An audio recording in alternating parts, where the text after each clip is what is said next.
Well, hello, hello. Boss man. How is it going, guys? Hey. Pretty good. About goddamn time. You've been jonesing for some D&D. Yeah. We've been 2 weeks absent, 2 weeks too long. Well, 3 weeks, technically. But happy to be back and, yeah, ready for our third session here of Warforged and the War Torn. When last we left off, I think you guys were on a train headed in the direction of Kenrun, escorting Baron Yorin de Galanda on his way to transport a message to the young Prince Orgev of the nation, the once great nation of Sire, now a rubble encampment in New Sire. And that's where you're headed. And with that, we'll get everybody in Tabletop Simulator and we'll get started.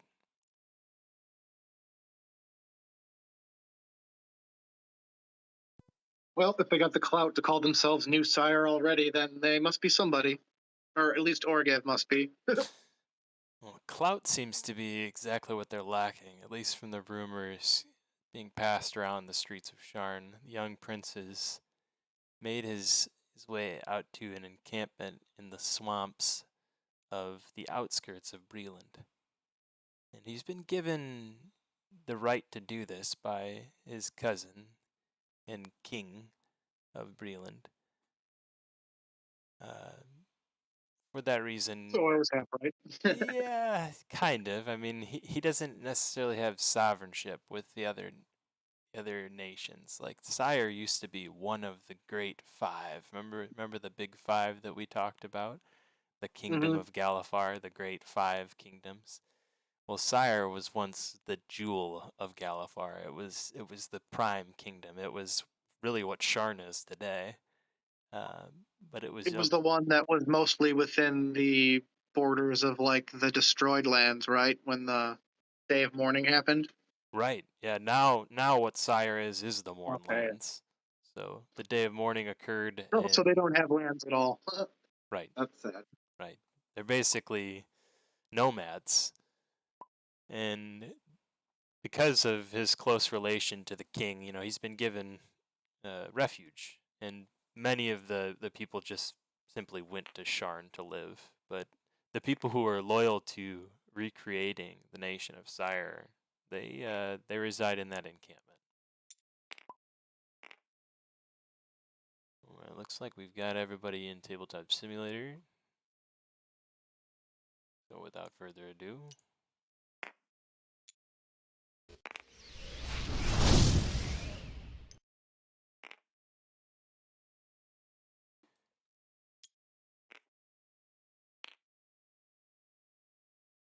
I'm moving.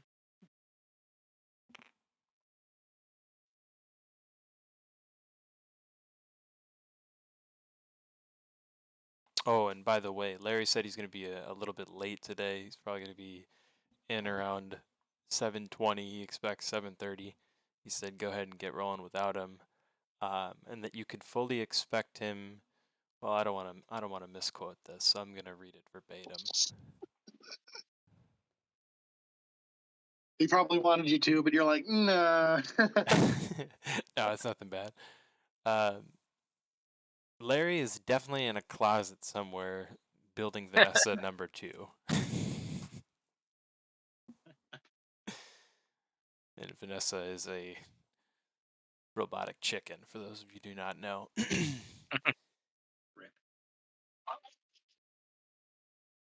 All right. She's also the only one that kills anything in this group.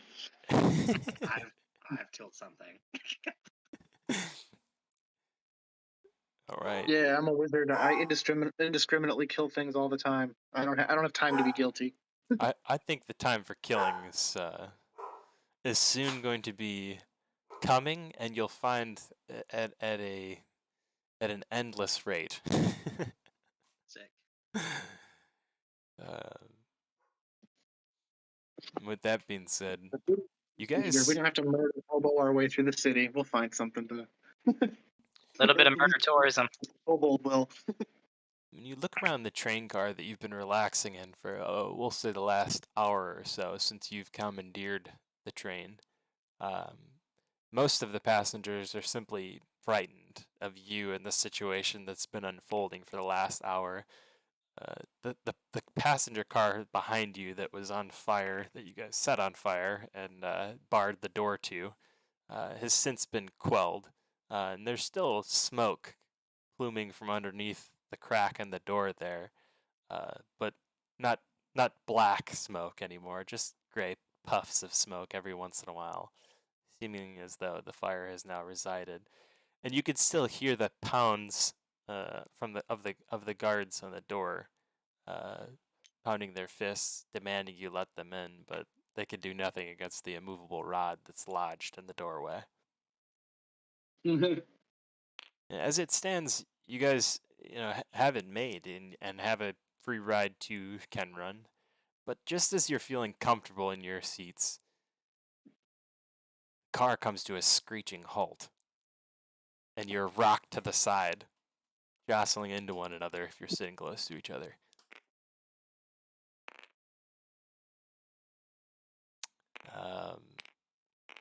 Woden goes, "What the hell was that?"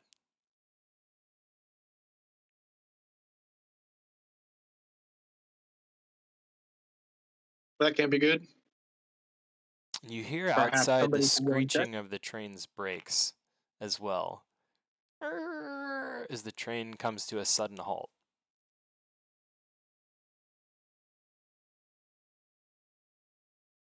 Well, somebody had better go check on that. And I head for the operations car. And as you enter the door, Larry is looking confused at all the instruments and knobs and levers on the panel, and he looks to you and says, "I don't know what happened. It just stopped all of a sudden. Must be some kind of emergency." He says, dawning relief on his face, or awareness on his face, I should say, looking at one of the panels. "They triggered the emergency brake system." Can't we just disconnect? We can. It's gonna take a while. He starts heading to the back of the car with the wrench.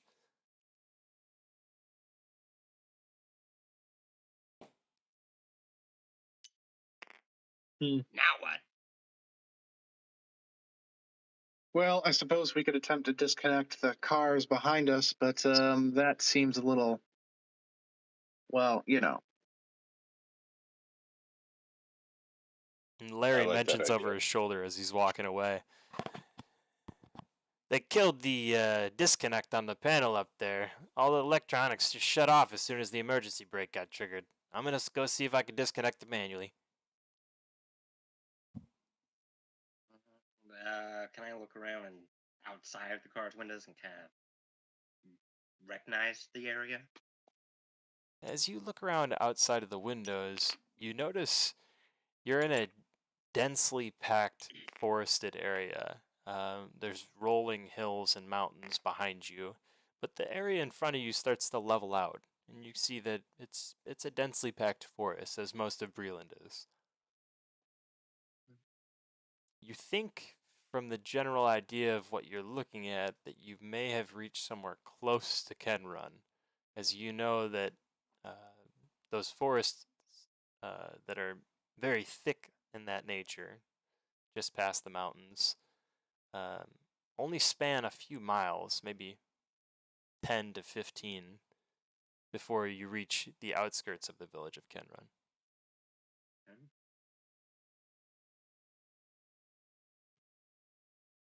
If we were to, let's say, escape the train, how long would it take us to get to our destination?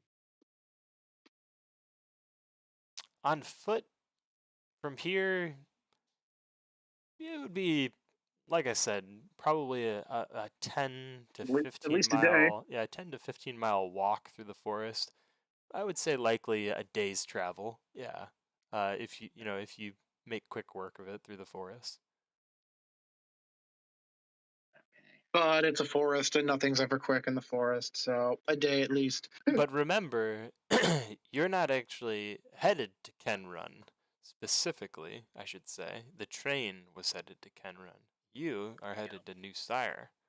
And with that being in mind, you know that the New Sire encampment lies somewhere to the east of Ken Run, which would be slightly closer. I'm sorry, to the west of Ken Run, which is slightly closer to where you are at now. So maybe not even half a day's travel through the forest to get to New Sire.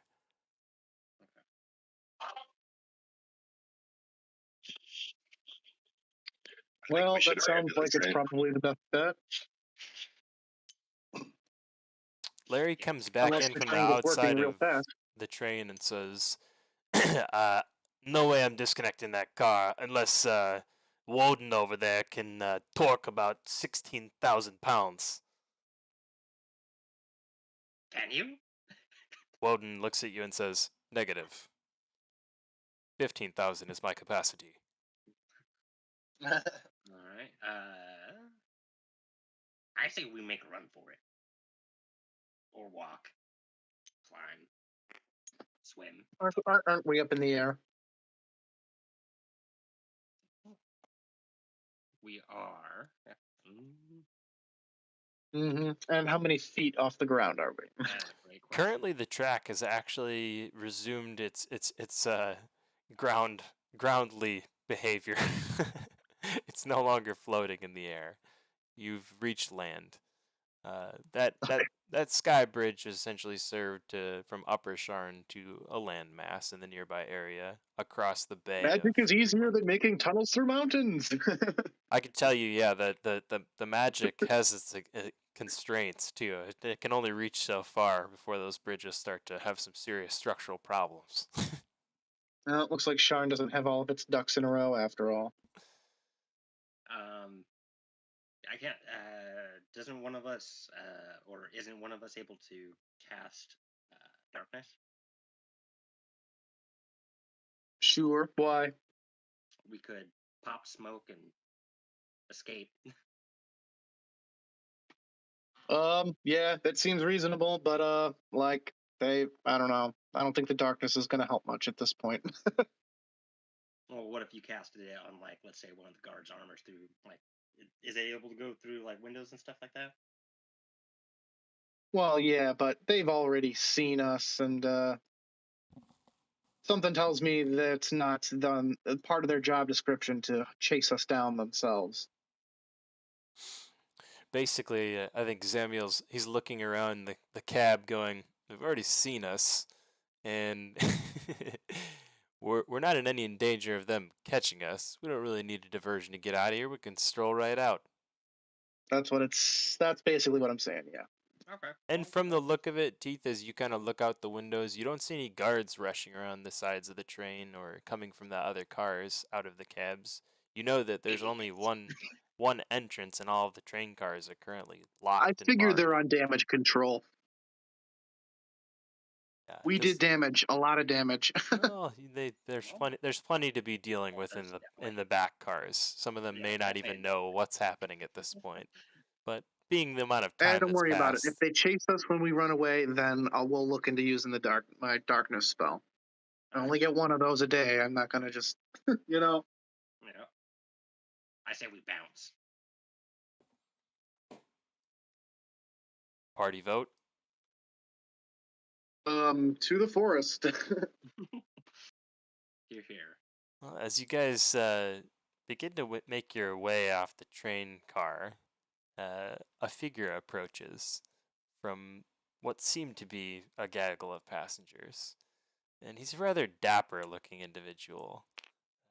His galoshes perfectly polished, and his buckle of his belt matching the buttons on his coat. And all of his colors just perfectly orchestrated with his outfit.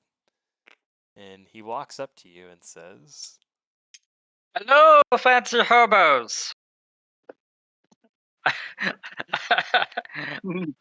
I have noticed you up to some shenanigans and hijinks.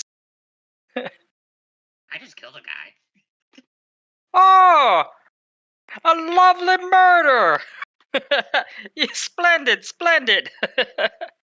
The wizard raises a brow and asks, what manner of creature are you exactly? Oh, my name is Dr. Babbage, and I am a fine learned lizard, sir. I see. Tough to say if it's your reptilian or amphibian. And the wizard smirks. Wouldn't you like to know? but I would. I That jest. is why I'm asking. Such curiosity shall be rewarded in time. That sounds So ominous. you like shenanigans and hijinks, huh? Oh, Well, we can certainly hope you can keep that level of sincerity when we're being chased and attacked. I'm having a bit of a chase issue myself, and I was under the idea that perhaps if I'm being chased and you're being chased and we go in the same direction, we might have better results. Oh boy, I see why you're throwing this on us on the way out the door.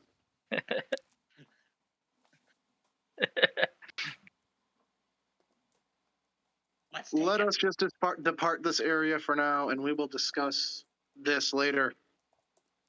Yeah. Yes, the getting is good. And you guys begin to make your way out of the train with a new companion. Before you depart, Woden says to you, "You go ahead. I'll make sure none of these guards are aware of where we're headed." He heads back towards the barred door. Okay, just one man stand. You're not really sure. You look back and try and argue with him, and he says, "Go. I'll meet you there." All right, let's get out of here. And with that, I'm going to load up a new map here, guys. Just give me 1 second.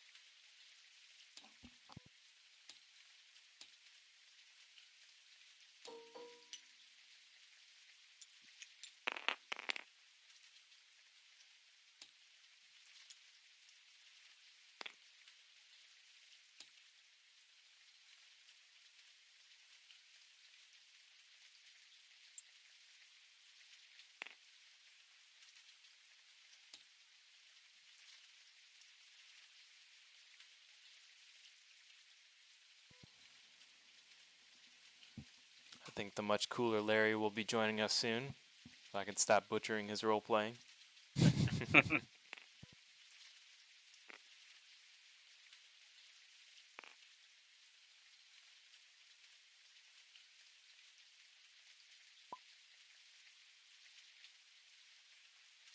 Speak of the devil, and he shall appear.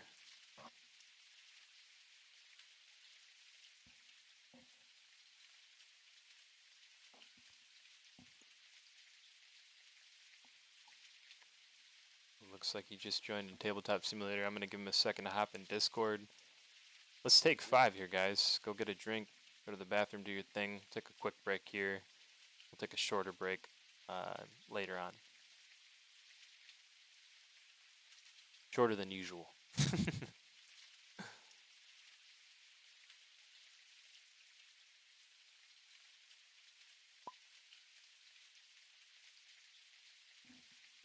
Oh, you got pink.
I'm back, guys. Yep, yep.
Well, as you guys step off the train, you notice not too far from the train there seems to be a dirt path, a rough dirt path, and you can see that carriage wheels have recently traveled across the path.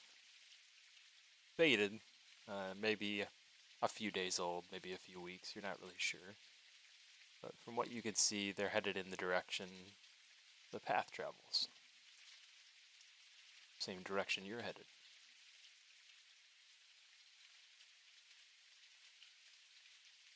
As you look around, you can see that the forest ahead is pretty dense. But just immediately around you, it looks as though some of the trees have been burned out. Like there may have been a fire recently. And it's raining now, but it's been dry in the last couple days. It's possible. Could have been a brush fire of some kind. Or something else.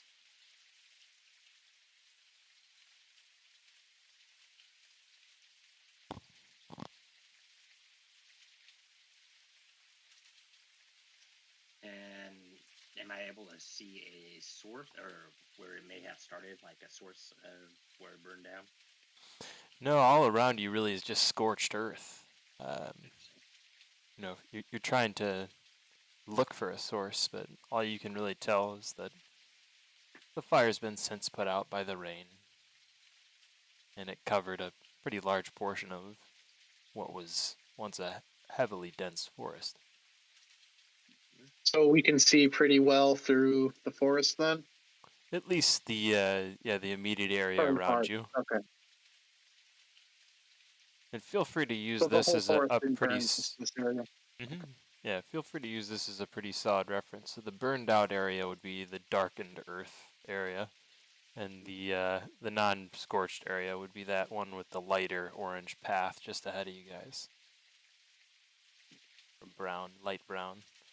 I'm colorblind, so you're gonna have to forgive me. So if you're like, I'm blue and purple, it's just light gray and dark gray to me. Just kidding. I'm not colorblind. Sorry if you are. I'll get you those Yep. cool glasses. Well, we should keep going. There seems to only be one path forward. Mm-hmm. You look around you and, you know, you could see that you could walk around and try and make a different path through the forest, but ahead and all around you outside of the scorched area, the forest is dense. So dense that, trees are right on top of each other, and bushes and, thickets just all around, growing everywhere, kind of blocking an easy path. So it seems the path is the easiest road ahead, but as you make your way to the end of what seems to be the scorched area, you start to see signs of something eerie. Harlan, just to your left, you see. Well, make a perception check. Let's see exactly what you see. Everybody or just him? Just Harlan. Oh, whoops. My bad. It's all right. You see nothing. Teeth like peeks around your chin. Well, more like your waist, Harlan.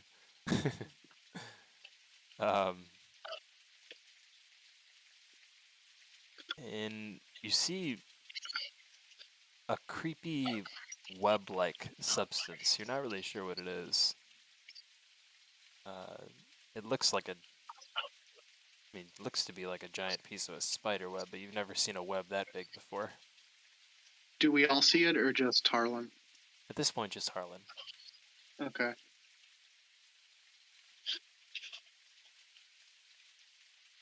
I don't know what's ahead. It looks like a spider web, but much bigger than I've ever seen. Spiders, you say?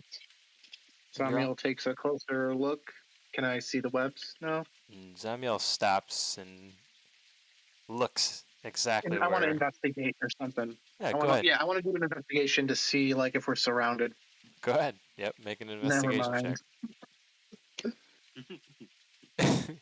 All right. Well, you go up to the web, and can I say with your investigation check that you touch it? You physically touch it. I would really prefer. I'm a Alright. high intelligence character. If you demand it. Only Oh if you no, demand no. it. I mean, if you wouldn't do that, it's okay. Like maybe you Yeah, touch that it with a is very stick or dumb. something. I'm just trying to give you a Okay. piece of information with your six there. Okay. I'll And I pick up a figure- stick and then I poke the webs to see how good of a barrier they are. Right. You know what I mean? like I'm trying to see if they're passable. I'm a pretty intelligent fellow myself. I don't like to toot my Yeah. own horn, but I can tell I'm you, not going to get myself webbed before the fight. I know. oftentimes when I'm trying to investigate something new or figure something out I've never done before, I end up making myself look stupid while I'm doing it. So it's okay if you do it too in character. I could look like a complete idiot. I just don't want to be webbed before I roll initiative. No, I wouldn't do that to you. So you pick up a stick, we'll say, and you touch it with the stick. How about that? You notice and from they this. don't give, I'm guessing. Yes, probe it. Okay, Get in there.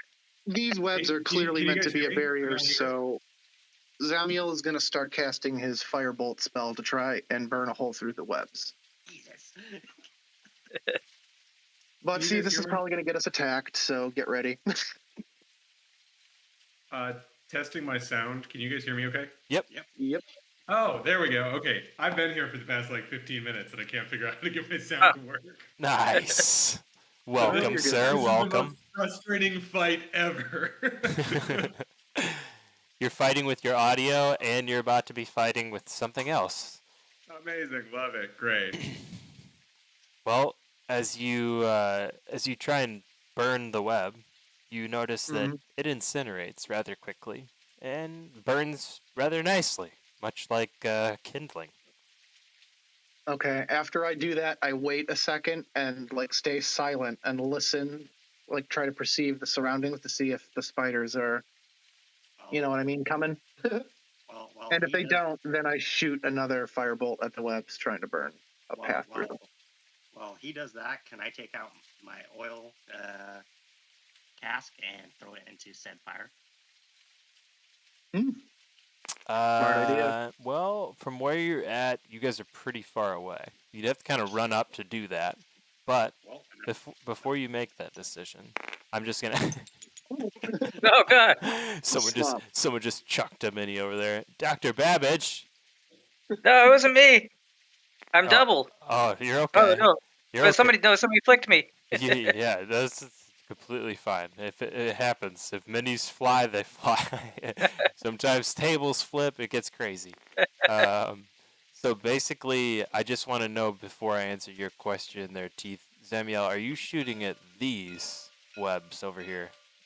Yeah, I'm just shooting straight through, trying to Gotcha. make Trying to burn punch a a hole. path through them. Yeah. Okay. All right. So as soon as you do that, what you're gonna see from you hitting that web is Mhm. 4 spiders about the size of, well, we'll say you. Big dog. Oh no. Good lord, just like described in Miss Muffet's glossary of tuffets. I'm still Think throwing I'm that cask. creeping Hey, out of the y'all, I haven't woods. really brought up the fact that I'm not a fan of spiders.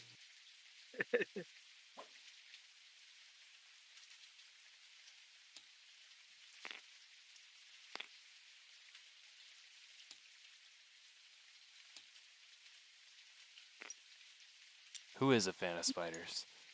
I mean, there's some people who are. I'm not gonna hate on you guys. It just creeps me out.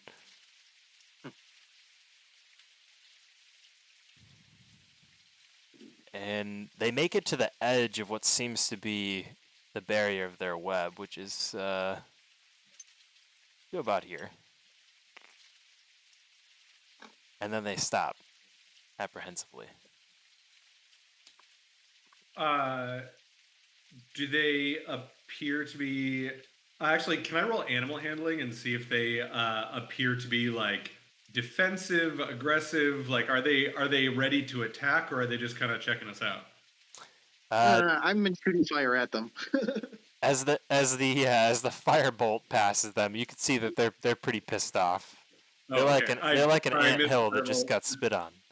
Just catching up. You're all good. You're all good. Yeah, no, that was an accident.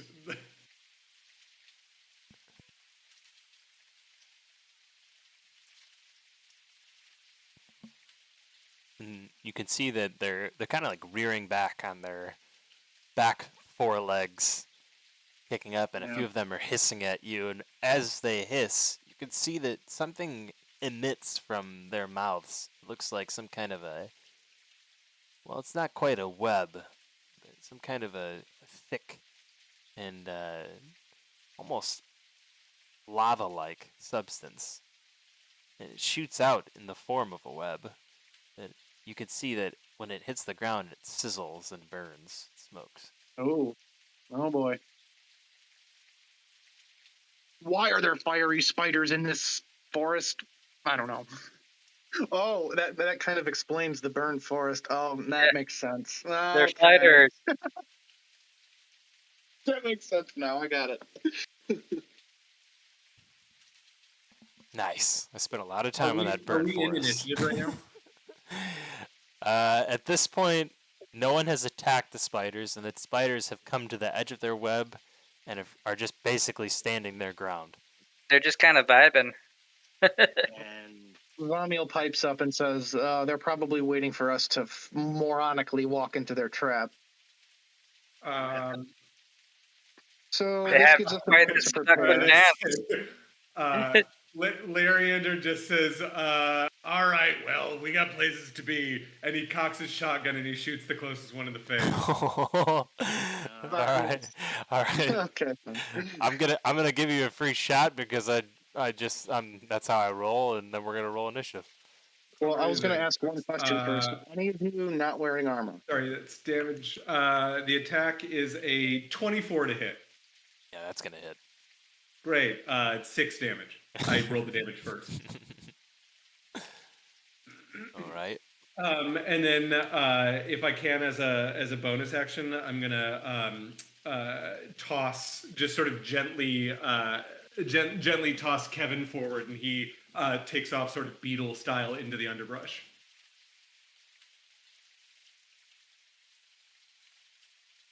Kevin scampers off.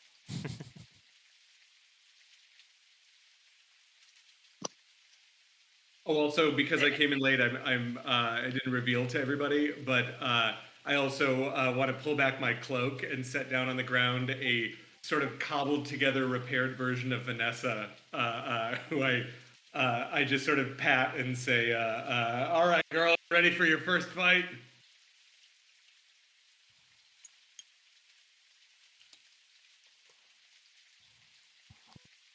Just see Vanessa imitating like a cock, like a cock, like from cockfighting, just like walking around all proudly. Like But I she's had to fix her really fast, so she does a really shitty job. Like she keeps kind of like stalling and glitching out a little bit. like she's got some kind of mild uh, injury on her leg at the moment. All right, walk it off, girl. You're fine. I'll fix you later. It's a fine looking chicken. Awful kind of you. So I got a question to ask here for strategic purposes. Are any of you not wearing armor? Like me? I got skin armor. Nobody? And sorry, Okay. I did a quick glance trying to play catch up, but Dr. Babbage, you are a lizard folk, is that correct? Yeah. Got it. Cool. I'm a goblin. I've got a robotic chicken and a robotic stag beetle, respectively, Vanessa and Kevin.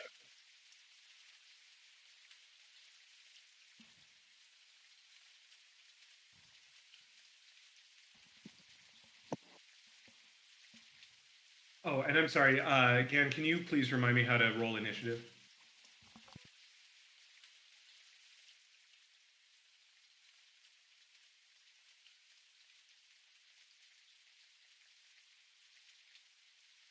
Oh yeah. Just do it on D&D Beyond. Oh, that works. Not very good.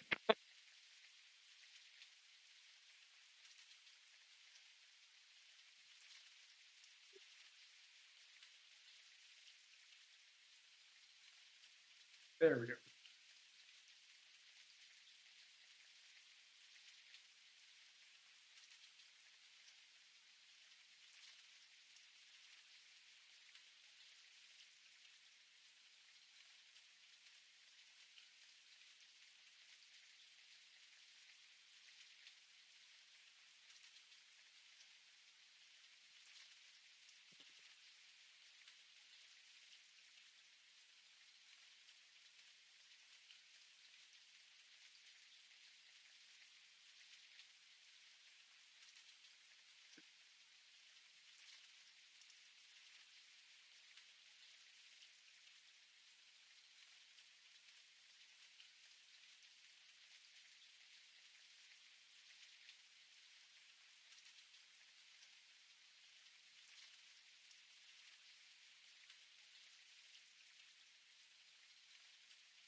Is everybody just really quiet?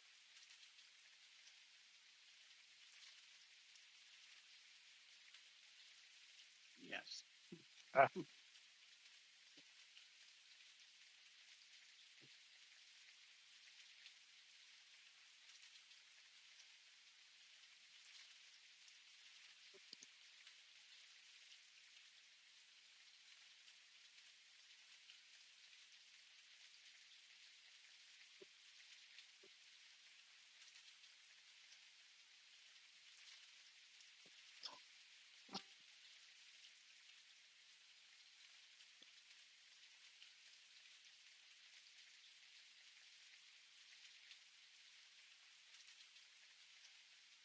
Oh man, I was muted. I was like, yeah, this is weird.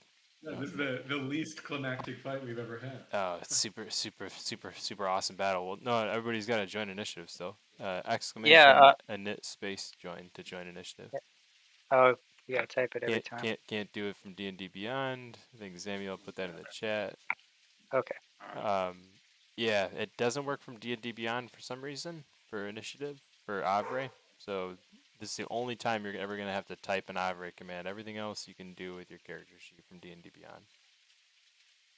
Oh, that's so much better anyway. Cool, thank you. Yeah. Yeah, look at that. Better rolls. You can't beat that. All right. With that Mine being got said, worse. I'll it just should say. be Harlan's turn.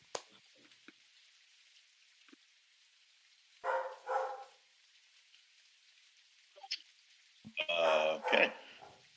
Let's see. Hang on. Let me measure. Oh, you know what? Let me help you out there too. I think I have something that will help us greatly here.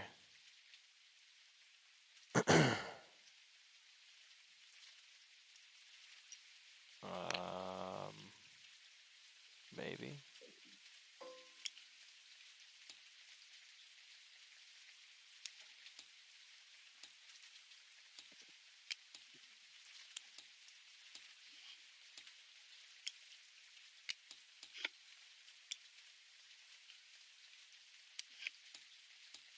Oh, I'm not sure why it wants to do hex, but it looks like it's not showing up for you guys anyway. Yeah, go ahead and use the measuring tool. Let me get you guys a proper scale for this map.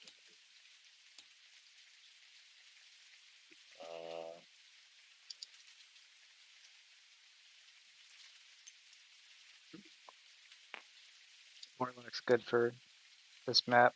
Just shoot everything on the moon. 120 Okay. feet. It's hard for me to tell, but is there any position that I can move to where I can hit these three on the left with burning hands? I guess maybe.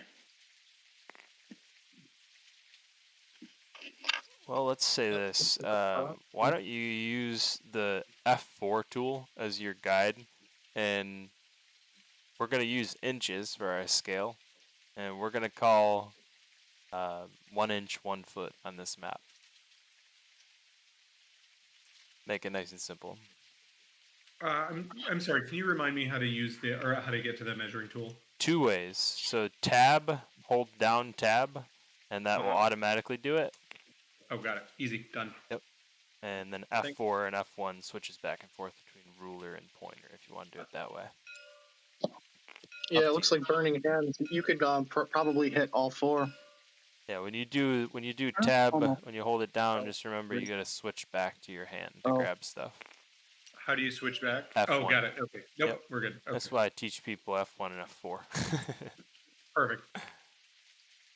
Yeah, you should be good from there. Yeah, so Right, that's basically an inch is a foot. You know, use your ruler tools to figure out distance. And to answer your question more accurately, they're like 3 feet, 4 feet away from each other. Call it 5 feet. Okay, I'll try to burning hands all of them then. With Noise. I guess second level. Don't forget to add the burning web damage. Yep. All right. You see that the spell hits them. All of you see this. And you also see that they seem to writhe in pleasure as the flames hit them.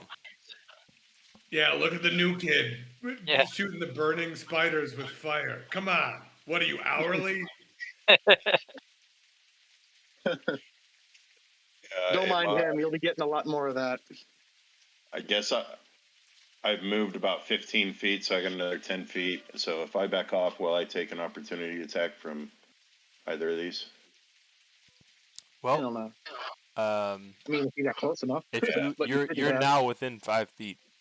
So to answer your question, it's actually a hell yes. You have to disengage now in order to not get attacked. No, I will stand my ground and feel foolish. Amen. It happens to the best of us, all right? Nobody ever said they brought me along for morale, all right? I once tried to take care of an ant problem in my house with a flamethrower. It didn't work out well. I had to file an insurance claim.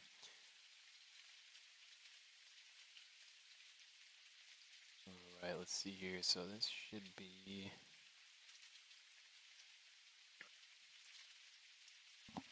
teeth up next. All right. I am going to shoot my short bow to the nearest one in front of. I'm sorry, who's the nearest one standing? Next to the spiders? That should be Harlan. Yeah. So I'm gonna shoot my short bow at one of the spiders that's nearest to him.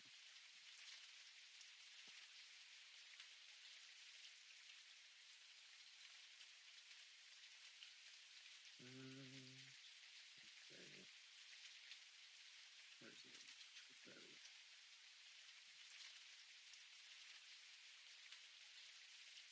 15 hit. 15 will miss. All right. Well, that is the end of my turn.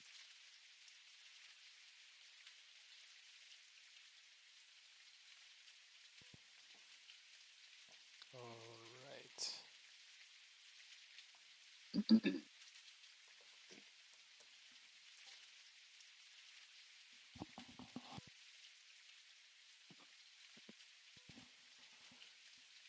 And that should be Zamiel up. Oop, that's the wrong Samuel. It doesn't matter. All right, I think it's time to try a new spell. You said they're within less than, closer than 5 feet of each other? Yeah, it looks like it.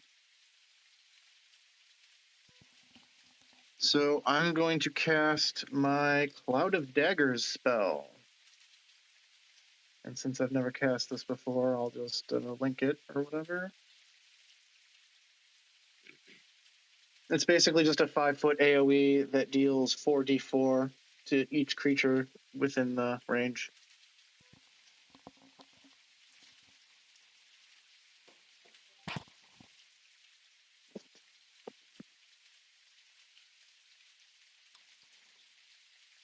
And it continues with concentration. So that's 10 damage to the spiders, and if they remain within the cloud at the start of their next turn, they take damage again, 44. Well, I think technically you can only really hit one of them with that, if I'm not mistaken, because it's a 5-foot cube. So each character technically takes up a 5-foot cube. Well, being that they're within 5 feet of each other, I was using the measuring tool. think of it like 5 squares in an X, okay? Or maybe it would be better to say 4 squares in an X. Well, I already wasted my action, so It's alright. You could just pick a target. You gotta pick one of them. You don't hit all of them. I know AoE spells are fun, man. It's okay. You're a wizard. You'll figure it out.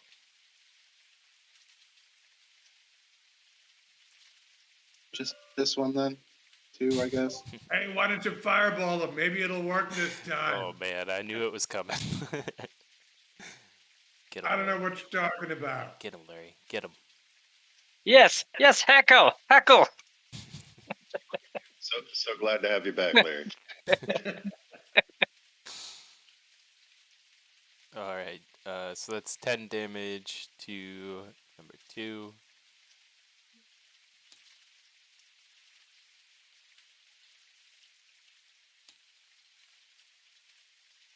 Golden, and I'll take it that is the end of your turn, Zemiel. Mm-hmm. The master heckler, Larry himself. So Larry is gonna kind of stay a little back, dart into the trees just a little bit, enough to line up. I think I can probably line up. It looks. I don't know what would you say, Gan? A 5-foot wide line. Do you think I can triangulate hitting all of them, or probably just 3? Let's see here. I don't think you can hit 3 of them. I'll say it like this again. I probably positioned these guys a little poorly. They're like in a box pattern, or. Got it. Okay. So you- then I'm just gonna you'll hit. be able to hit 2 in a row for sure. So I'm assuming this is the one that I shot in the face because it was the closest to me last time. And then I'm gonna hit his buddy behind him.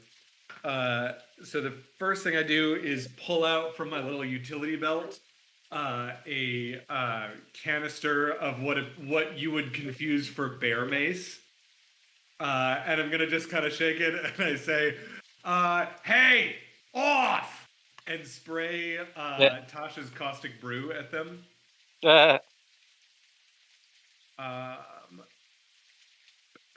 So they need to make dex saves, both of those. Got it. Try Zamiel exclamation update. Oh, I switched back already, but I'm already in this initiative, so Oh, next time. just You could remove me, but I'll I don't remove think you. I will. I'll remove you, and you can Okay. add yourself again. Oh shit! Look what I'm doing over here now. Apologies. What did you type? Next. Oh, you want me to type the whole word? Okay, cool. Can't shortcut this one. There we go. Welcome to the future. That's right. You're out there, Zamiel. Now you're back in, and you're you. Look at that. All right, 2 dex checks coming your way. Perfect. Fail. Haha. And Fuck that dude. another one. Fail. Fuck that dude too. So I spray my little canister of off. They each take 3 acid damage, and it will continue to take acid damage at the start of every one of its turns. And then to finish my turn, I am going to,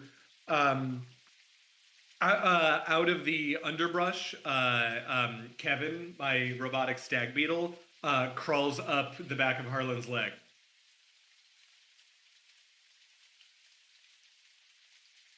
Harlan, make a perception check.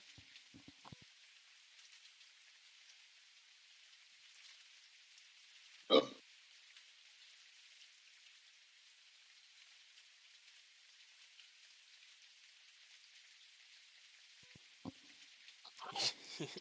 You feel like a tickling on your leg. That's about it. You don't know the bugs on you though.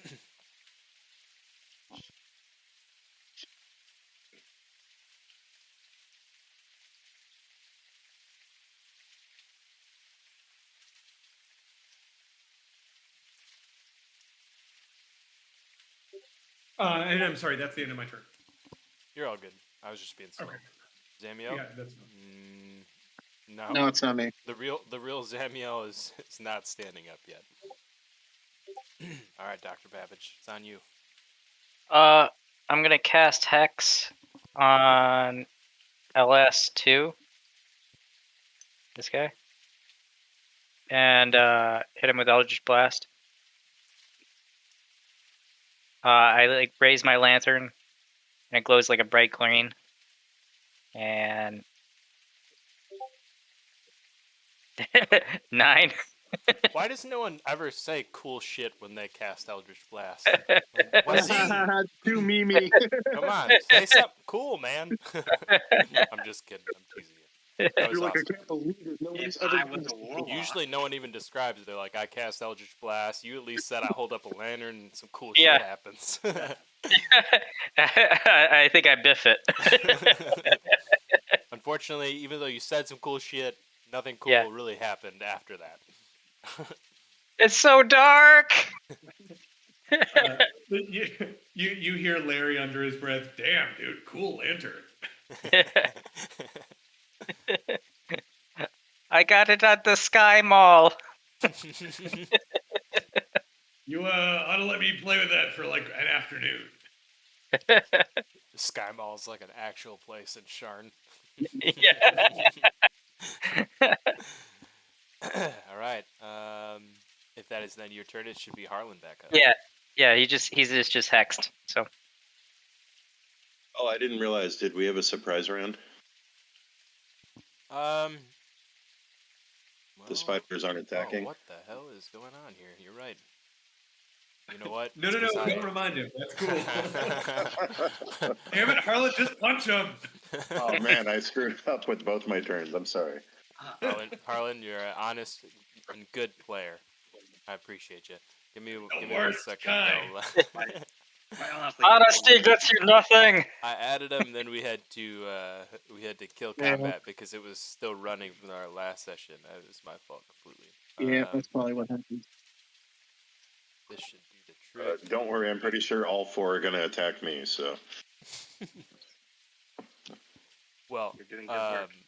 I will say for my fault that was the surprise round. So we could say that this is top of the order, with Dr. Babbage being top of the order, and now your first turn of real initiative. Now, Harlan, how about that? They're mixed up within there. It looks like they are pretty well. Right after you, they're going to attack, like you said. They might be coming at you, so be careful. So it's my turn. Yes, sir. All right, I'm going to cast Wrathful Smite on my mace. Sorry, my Warhammer. And then charge IS2 and attack with Booming Blade.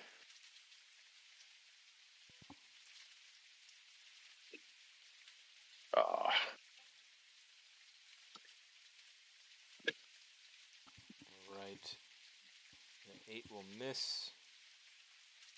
And that's my turn.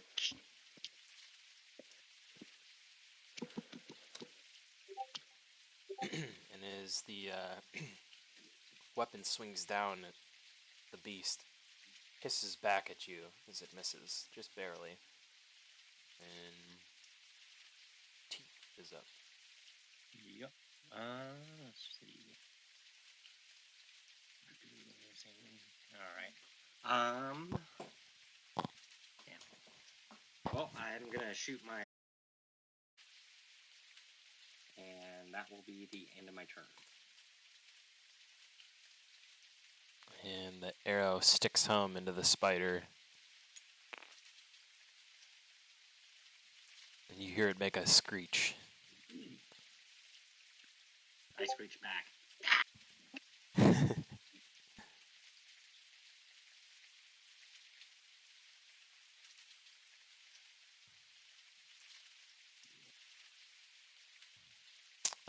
IS-1 turns and faces you directly, Larry, and she writhes up on her back legs as she's doing, exposes her underbelly. And when she does, she shoots out of her back end a strange lava-like substance that stays in web-like form. And The fuck? That's disgusting. What the fuck is that about? Girl is on fire. it wraps around your leg at first, but then it begins to wrap itself all the way around your body.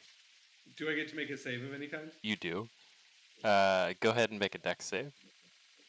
Okay. Let me see. Dex save. So number one, we get the deck. And I have. Fuck no, it's not a. Damn it! I can't do anything. All right. Oh, All we right. fell through. What the heck? Yeah, some of the parts of the map are spider traps. So if you happen to fall into one of those, just stay there. You're in a trap now. They're like trapdoor spiders, yeah. Fuck that. I was gonna say one thing. I concentrated on that spell here. Mhm. I rolled the damage against him on his turn when he moves into it, right? Yes. That's how it works. Well, you should have been able to hit him with that spell. No, number one had to move to attack Harlan for him to move into the spell's radius. Oh, I apologize. Then in that case, Mhm. yes, he didn't move forward. He just kind of writhed back on his back Oh, he legs, did. turned towards All right, Harlan. hold on. Okay, so they got like a 10-foot range or whatever. Okay, never mind. Someone else picked him up and put him in a spider trap. I thought he moved. My bad. It's all right. Basically, just rocked back on her back forelegs and shot a bunch of disgusting goop at our friend here. He failed his dex check, and what he did this burning web started to kind of creep its way up his leg, wrapping its way around, coiling tighter and tighter. And you are now restrained, Larry. As an action, you can make a DC 12 strength check to try and free yourself from this web. Sorry, real quick. Which spider was this? One of the ones that I acid burned? Yeah, he fell into a hole, and I can't seem to locate exactly where he is on the map right now. So I'm just gonna make a copy real quick. That's cool. I just Oh, want to he's make right sure here. that He's right he here. takes another Oh, 4 perfect. acid at the start of his turn. You're alright. He should be this guy. Yep, IS1. Yeah. So I sorry, I don't know if you heard. He takes another 4 acid damage on his turn too. Got it. Fuck you! As the web creeps. Lorian, I believe that's a mating dance. She wants what you got. I mean, it's good stuff, and I fall backwards. You can, like I said, you can make a DC 12 strength check to break out of the web. It can also be on my turn? attacked. Yep, on your turn. Okay. And it can also be attacked to kill it. Or Got it. to break you free of it, I should say. But in the meantime, I gotta roll some damage for you, because it starts to burn your leg. And at first, it's like, when your pant leg catches on fire, you don't really notice. Starts to feel warm. Something feels nice. Then all of a sudden, pain. And that's exactly what you're experiencing as you take, here, 1d6. I'm sorry, 3d6. 3d6! Nope, I'm reading this wrong. I'm reading this wrong. I apologize. I apologize. I can't read today. This is... No, it's 1d6. Okay, alright. My wife's like, you need to get glasses, and you know what? I might go get glasses. 34 years old now. I've never needed glasses, but I think the time has come. You only need reading glasses. It's no big deal. Reading glasses are cheap. Oh, I don't really care. I'm just lazy. You take five burning damage, and you're going to take that at the beginning of every turn until you get that thing off you. You'll just look like your father every time he's like at the table. I'm casting Absorb Elements and only taking half of it. Nice. That should be 2. And Absorb Elements lasts until the end of my turn, so I'll absorb on my turn as well. Nice. That is a good use of a spell. Alright. And it should be your turn, Larry. Great. So instead of wasting my action, I'm going to say, Vanessa, get to work! And Vanessa attacks the web and cuts me out of it. Very nice. Because she has an attack. Do you need me to roll for that? Yes, she's got to beat an AC of 10, so I'm sure she can, but... She's pretty good. Let's see. The defender? I don't have the ability to attack with her on here, so I'm just going to use my attack. Yeah, that's cool. If you know what her attack is in dice, I can help you out with how to roll it. Okay, it's that. That's what the attack. Oh fuck. Oh, it's 11 though. Perfect. Perfect. Hey, it's 1 less than that, so she rolled a 10. All right, and the damage. Sorry. Her damage is 1d5. Ooh. Or wait, no. Hang on. Where the hell is she?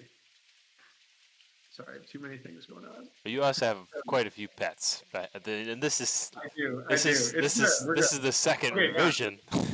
Not 1d5. That's too. I'm looking at the wrong thing. It's 1d.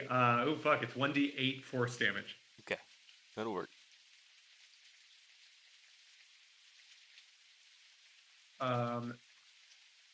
Do you want to roll that? I don't know. Oh, I gotcha. So roll it. It's exclamation R space D8. But I was gonna say you should have a damage button on there. There we go. All right, and that'll be 8 damage. To me. 8 damage to the web. Got it. And breaks the web, and you are now freed. No longer perfect. Yeah. All right. Good job, girl. Instant relief as it unwraps itself around your ankle. Amazing. I am going to. Fuck it. I'm just gonna Shoot that same one in the face again. Yeah. You want me to do it too? Ooh, but not great. Yeah. So I miss, and that was a bleak turn. The end. You fight yourself free of the webs. That's what counts. These are top quality rolls. And IS-4 moves forward from the back to the middle of the pack, in between her two companions. And she shoots a similar web at you, Zamiel. And go ahead and make your dex check.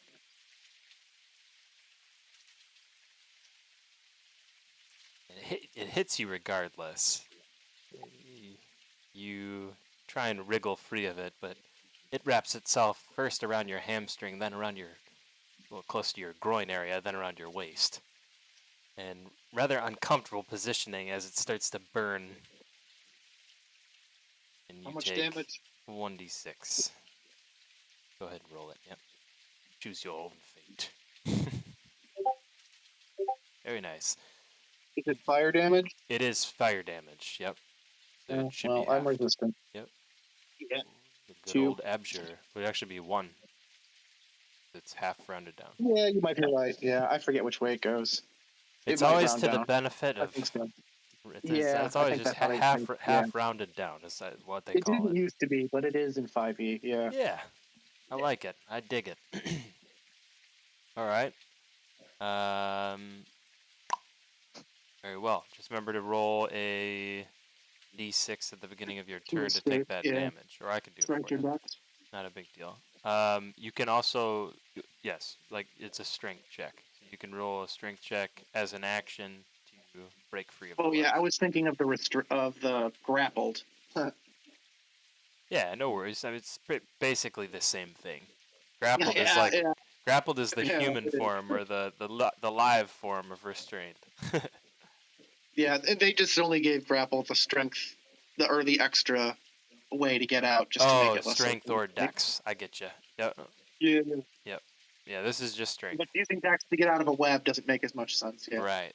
And dexterity doesn't help you if you're stuck. Yeah. Yeah. You're already stuck.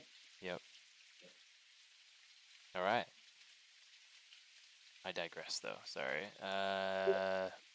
Zamiel, you are up. The real Zamiel this time. So roll. Okay.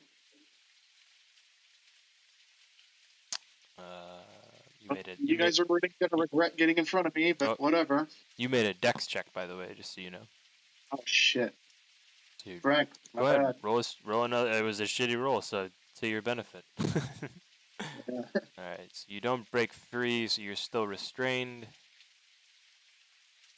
Okay, so I'm concentrating on the Clouded Dagger spell, and it's right here. So you know what? I'm just gonna let it go. I'll just forget about that. Since you said it can only affect one creature, so I'll just break concentration. I'll cast Ray of Frost on 4, I guess. I can't really do anything without killing all of you guys, so.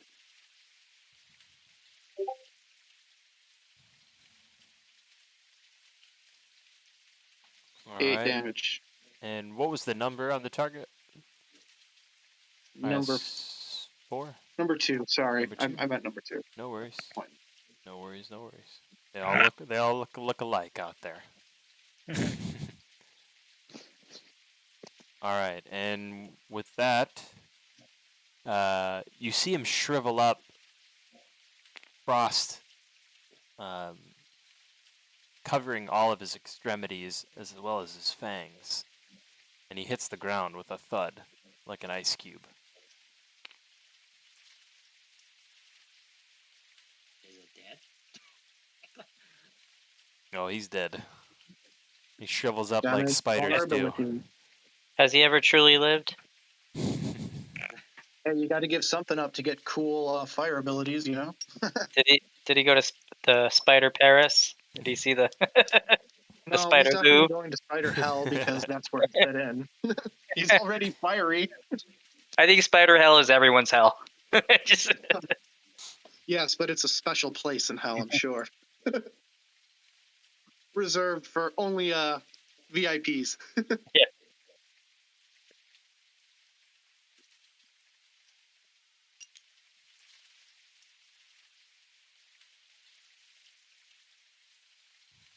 The wizard shouts out, well, looks like they're weak to frost. If any of you guys have any cold attacks, now's the time.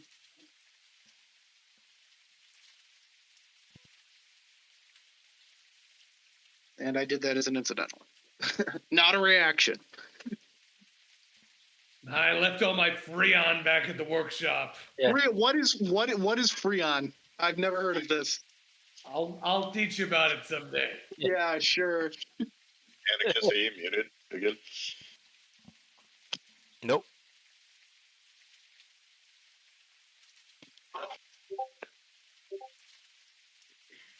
So LS4 is dead. Yes. 2 died. I Two. believe. It was 2. Oh. Is that the one I put Hex on? Not sure. I think Yeah, you targeted 1. Was it? There was one that you targeted. Yep. Okay.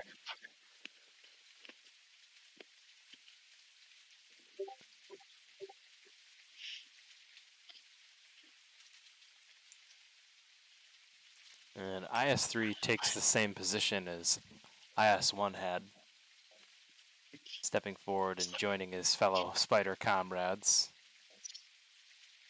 Rears up on his back legs and shoots the vicious web at you, Harlan. And go ahead and make a dexterity saving throw. Hang on, that one also needs to take my acid damage. That one also takes 4 acid damage for the record. Okay.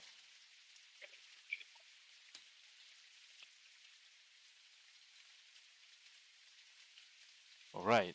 You wriggle free and it slips off your leg almost like a snake and seems to like sizzle on the ground, dying without any thing to cling on to that's living, at least. And it suddenly turns from its fiery orange color to a dull gray as it hits the ground and sizzles and smokes. And Dr. Babbage. I'm gonna point my lantern at LS1, and let's see.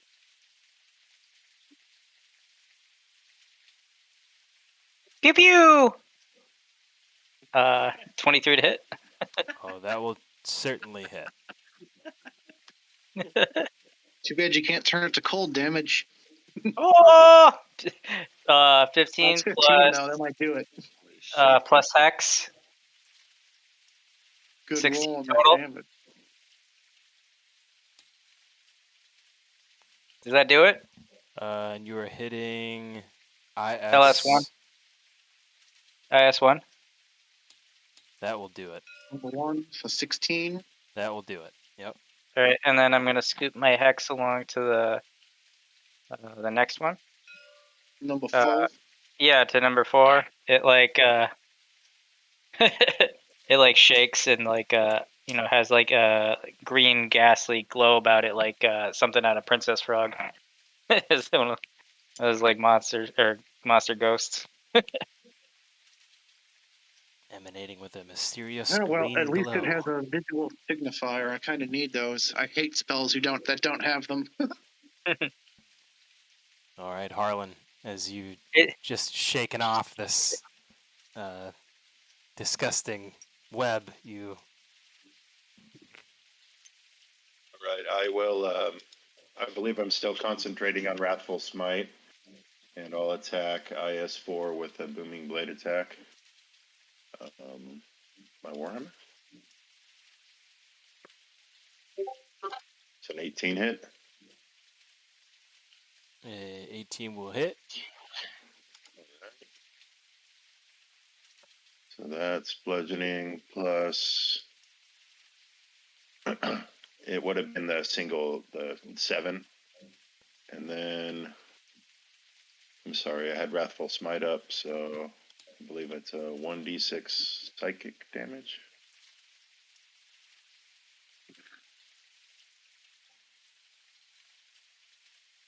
And then Booming Blade, if it moves.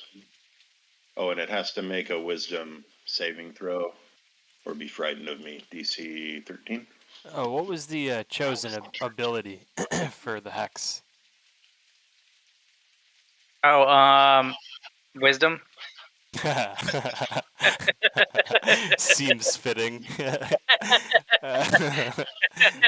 You're welcome. All right, so that's, you said 5, and he needs to take a Wisdom saving throw, which he's going to have disadvantage on because of a well-chosen skill. And I'll go ahead and roll that for you. Twice, as a matter of fact.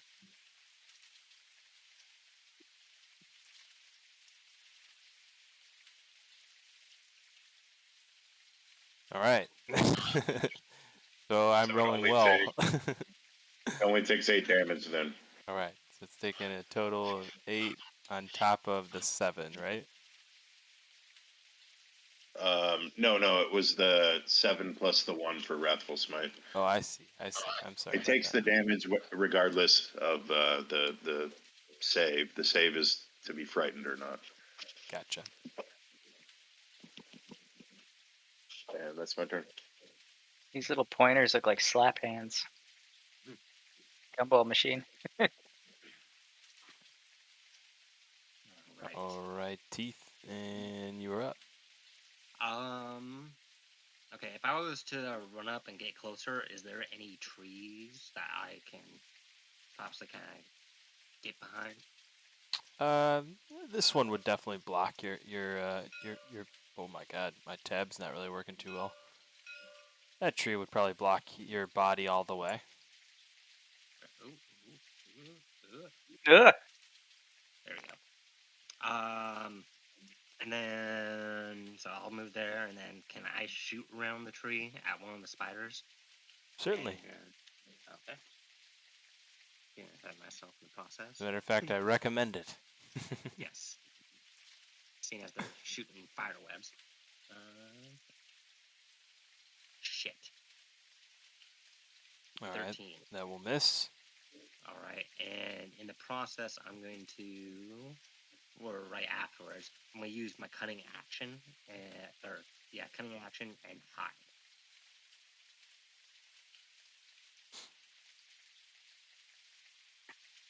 Okay.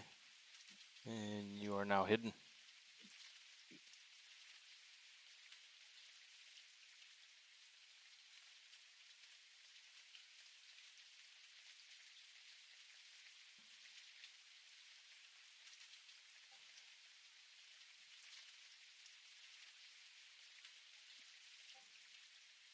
And that should be Larry up.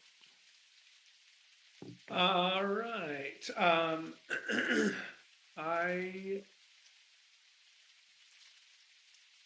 Oh, you know what I'm gonna do? It gets over to my turn, and I take a quick flip through a book that I keep on my hand, and say, "Wait a minute, that gets me thinking. I didn't bring Freon, but I got halogenated paraffin, and I got some other shit in here, and I smash some stuff together and rejigger something, and that bear mace can, I kind of twist it around and spray it at the lesser damage of the 2 spiders, and it comes out frozen. I cast the effect of Ray of Frost. Tell me you turned the can upside down too. Yes. So using the book that I got in the basement that has all the artificer spells in them, despite the fact that I don't have it prepared, I cast Ray of Frost. I dig it. Nice.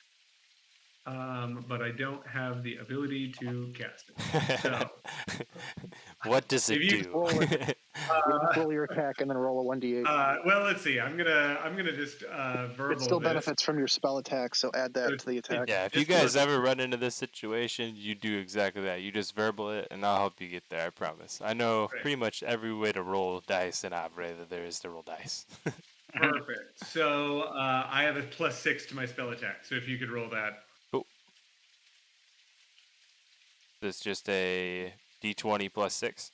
D20 +6. All right, so that's exclamation R space D20 plus 6. All one.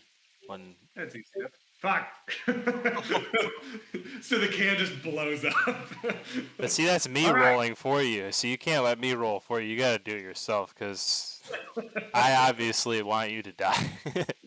Clearly. Go ahead and roll You're for rolling yourself. against Roll your own fate. Exclamation R Exclamation R space space D20 plus 6. Yep. Beautiful. Same equation we across the go. board for literally any kind of dice. You know, D6, 3D6. It'll all keep it together for you. Very All right, nice. So a 16 to hit. Oh yeah, It is the other command. It is helpful for math. a 16 will hit. Perfect. That's 4 cold damage. All right, and that's on IS 4 or 3. It is the one that is not covered in acid. Got it. Because it's only those 2 left, right? Yep. Yeah. You said one's covered in ash? Acid. In acid. Oh, I was going to say. Yeah, so on its turn, every turn it takes my acid damage.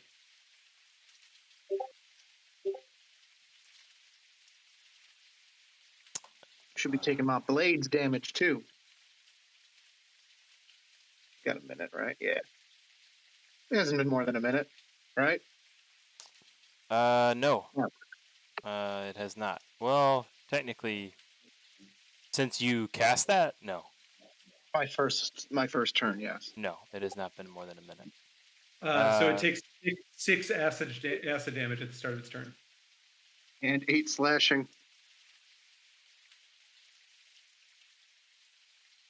All right, and Harlan, IS4 lunges forward and takes a bite out of your leg, doing 8 damage. Hang on. Kevin that is currently on Harlan's leg vibrates really hard and expands a force field around him, casting shield. Oh my. So you feel this weird like joy buzzer buzz on your leg, and all of a sudden there's a split-second force field projected around you. So that's a +5. That's 24 AC. I got you, baby. You keep doing what you're doing. You feel the bite on your leg, but it's almost as if it's biting on a metal that surrounds your leg that just isn't there. And all you feel is a slight tickle. And that should do no damage to you. I'm just making sure I didn't target you. I didn't. Good deal. Yeah, fuck that guy. And Zemiel, you're up. Hey, I'm glad you can do that. I was going to do that. I'll keep that in mind, though.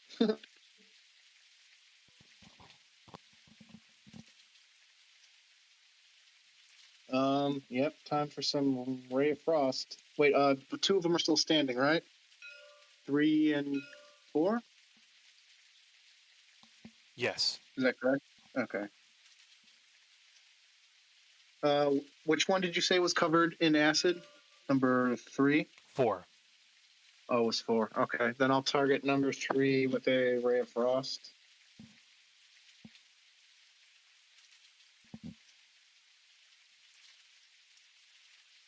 Oh, goody. I critted.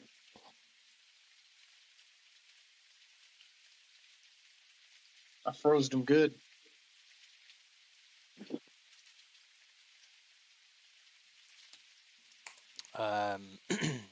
You've crippled him. You see that you've retarded his movements such that he can't move around normally anymore. He's kind of like walking around like Vanessa was a minute ago. Hey, watch it. She's fine.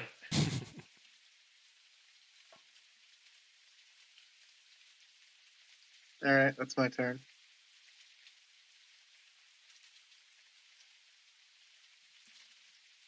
Oh, I forgot to do a roll.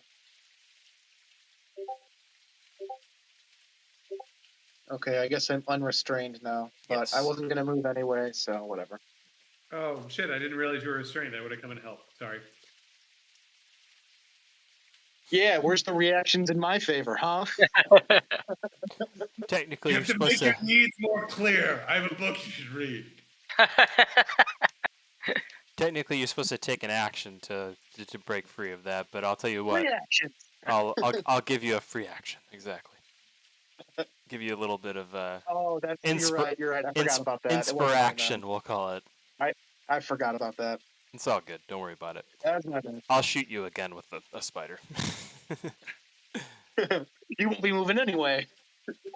All right. That should be IS3, who is going to shoot you again with the butt web. Always with the butt. Always with the It's butt got to web. turn. Does it turn around to do it too? It like rears up and shoots it out of kind of like its abdomen, sort of. Like it. Okay. And as it does so, this one hits your arm, the same arm that holds your staff. If you have a staff, I think you have a staff. Yes, you do. And It would be in my right hand at the moment, so it's aiming for my right hand. go ahead and make a dex save. Well, doesn't he have to make an attack roll? No. No, it hits you automatically. It's kind of lame. But you can either break free of it or not, which you did. And it slips off Do your I arm avoid it, or almost like it hits almost my like a worm. And it hits the ground and shrivels up and dies, much like the one that Harlan was able to shake free. Ooh, how does that we'll just, feel? I have a similar spell on, so we'll just say it like hits the ward and kind of it plops to the ground, like you said, with a wonk noise. And that should be Dr. Babbage up. All right. See. 10 to hit. That will miss. I'm gonna pull up one of my tentacles and spawn it behind LS4. I'll draw a little. It looks like this messed up sandworm looking thing from Beetlejuice, like erupts out of the ground.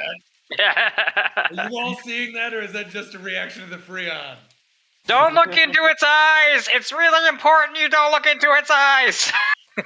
I mean, I feel like these vapors have kind of got me a little fucked up. You guys can all see that, right? Yeah. Well, stop huffing it.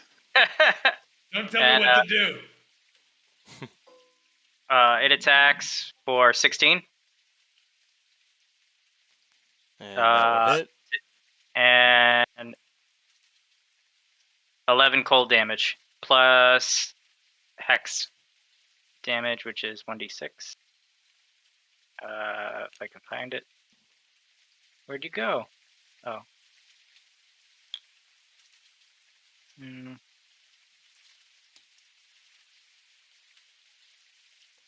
Where is it? Oh. No. There it is. Oop. 2 damage. All that for 2 damage. And you said that was IS4, I'm sorry, right? IS4? Yeah. Got it. Yeah. And the little ghost that surrounds it, just like appears like a ghostly visage, and it's like a sheet ghost, and it's just like, you suck. That's my turn. I like the little worm. Nice. Yeah.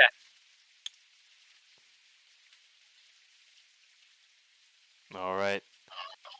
Harlan, I will, deal with these spiders. Yeah, I'll take a swing at IS4 with the Warhammer booming blade attack.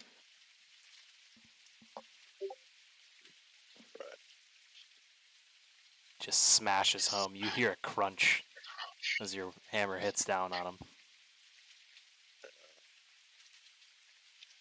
25 damage. Small crunch. But small crunch is going to be enough. All right. And you see an orange amber-like fluid leak out of its exoskeleton that you've clearly penetrated with your hammer with that crushing blow.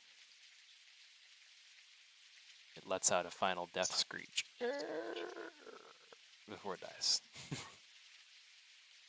I told you you sucked.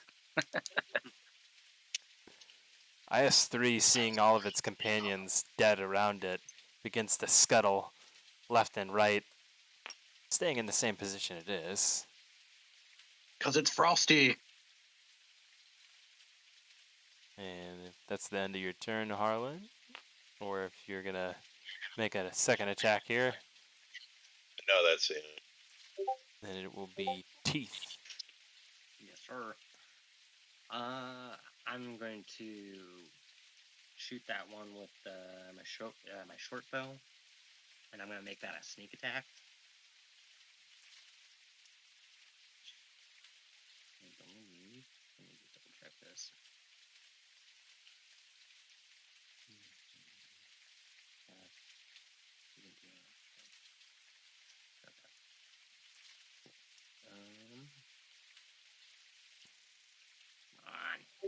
15. That will miss. Fuck. Alright.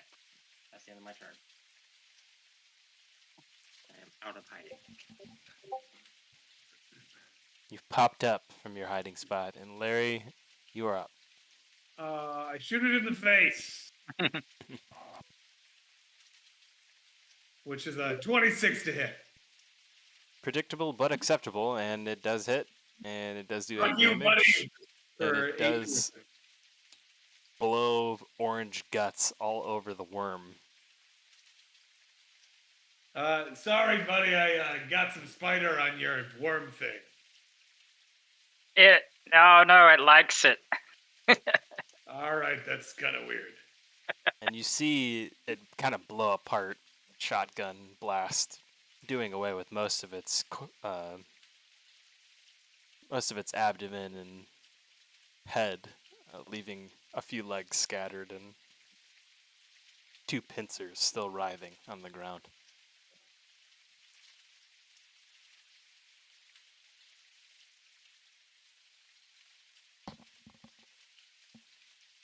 That was all of them, right? Sure was. Okay, perfect. I dart up, and Kevin jumps off of Harlan's leg and back up my sleeve. Yeah, my worm screams out a high-pitched squeal and just starts slamming its head into the ground like it's having a freak out, and then sucks back into the earth.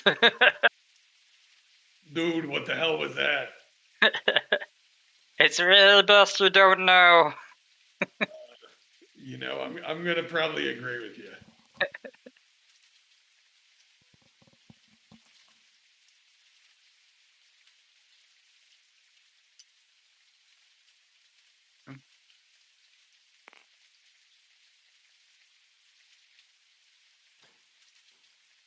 As you regain your bearings after the fight, you look around you. You notice that Yoren's gone.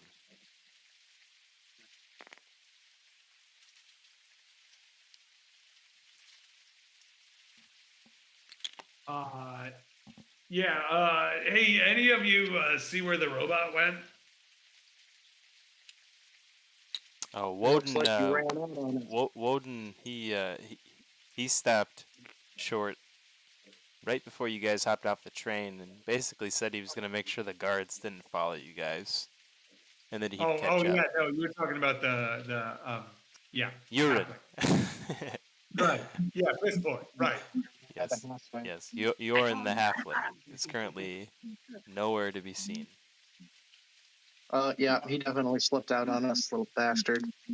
He was still with us? He's the one who wanted to meet the prince. All right. Did any of you see him get eaten? No, he's certainly, you know. Made a yellow trail, probably somewhere off that way. Cowards.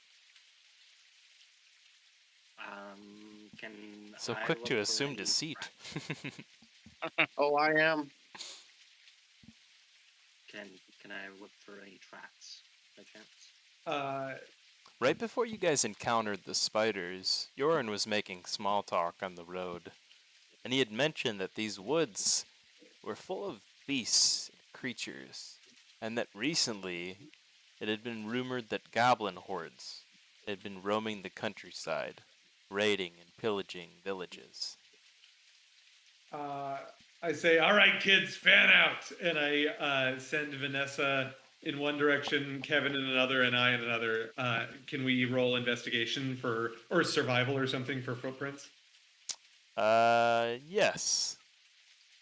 Go ahead and roll survival. Oh, survival. Okay. Can I just set my familiar to do the same? It's If it's needed. 12. Let him roll a survival check, and then yes, yeah, you can absolutely send your familiar off to do whatever bidding you'd like Just the your same familiar thing to he do. did, investigation. Okay. All right. Looks like we're making an investigation check. So Are those spiders still there? Like the corpses? yes, yep. Except the one that got shotgunned to death. Uh, There's one I'm that's gonna. frozen, crispy, just like you'd expect a spider to be on its back with its legs all shriveled up. And the other two are like that as well, just with melee wounds and a couple arrows stuck in them. Or I'm gonna bolts. start. I'm gonna start harvesting organs. I rolled a 12, Vanessa rolled a 13, Kevin rolled a 25 on the investigation. You all come back short, unfortunately. Even Kevin with his miraculous nose to the ground.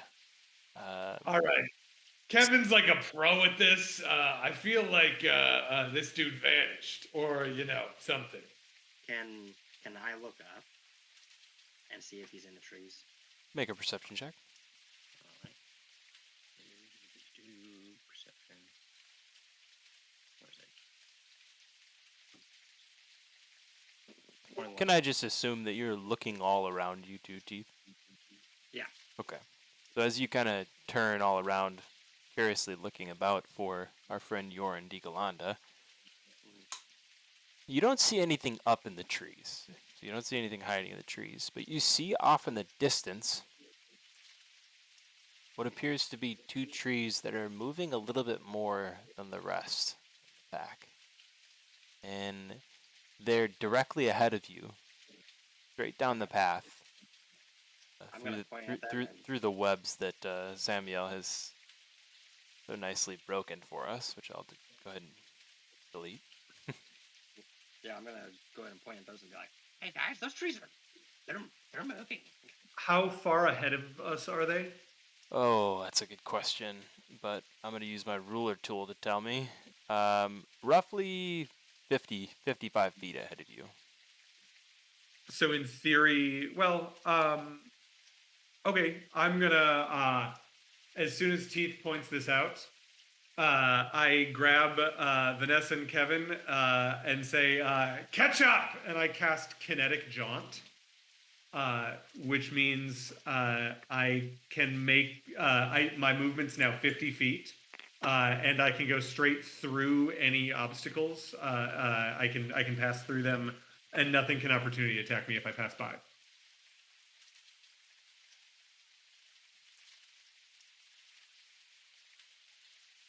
Understood. So I make it up to the moving trees.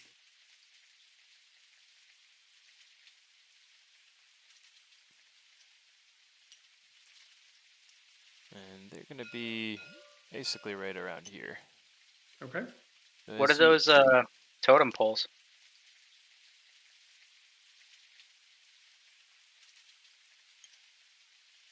You see rather strange looking totem poles. And atop their heads, a very, very vicious looking bear. And the markings are blue. You're not really sure exactly what the insignia is, but anybody who rolls an Arcana check. and try and determine what they mean. Sounds Yeah. like fun. I'm rolling garbage today. Yeah, I'll roll. Oh, no. Any luck? Looks like Zamiel, Yeah, you're able I to got it. determine that these are almost like road markers for those who support New Sire and the rebuilding of the nation of Sire. Hidden And markings from the underground. you can tell that I the know they don't call markings are of New Sire because of these blue insignias that you find. They're the old and original flag of the long dead city of Metral. Do they seem to be pointing us in any particular direction? The Or, right giving us the any right one. info? I'll say that. Okay. All right. So what do I see anything when I catch up to these moving trees? When you catch up to the moving trees, you notice that they're certainly not trees. Immediately, you start to hear this. We can do nothing against their evil. Slowly emitted from one of the trees, it almost sounds like wind through the trees at first, but you can hear the syllables that make out the words that he's speaking. And he just said to the other tree, we can do nothing against their evil. Although it took him about a full minute just to get out that sentence. I don't see any evidence of our missing dude. Yeah, no signs of Baron Jorn de Galanda in the near surroundings.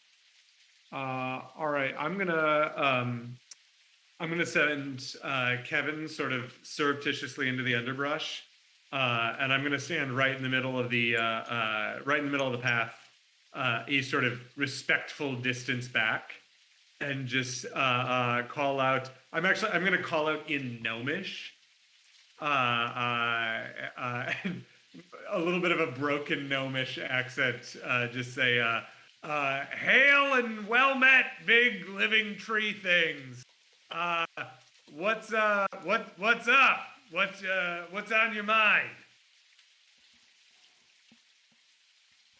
Slowly at first, almost not at all. You hear cracking and winding as the trees begin to twist and turn and face in your direction. And one of them regards you and says,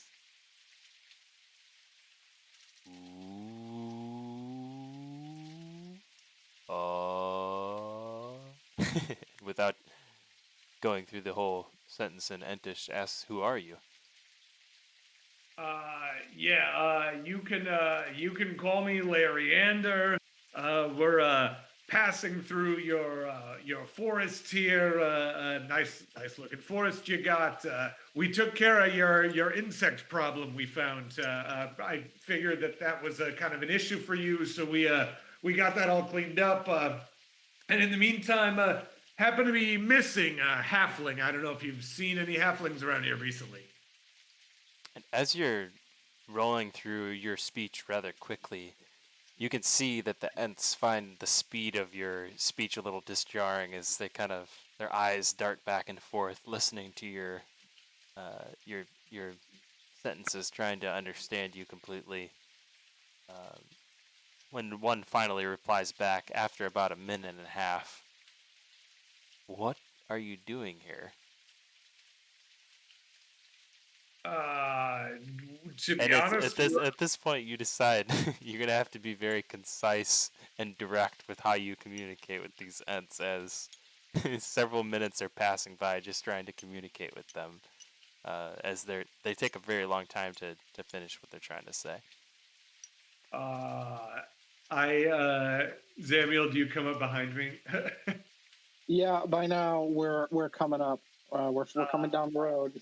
I kind of slowly. under my breath to you say, yeah, you got any experience talking to trees? These guys are dense.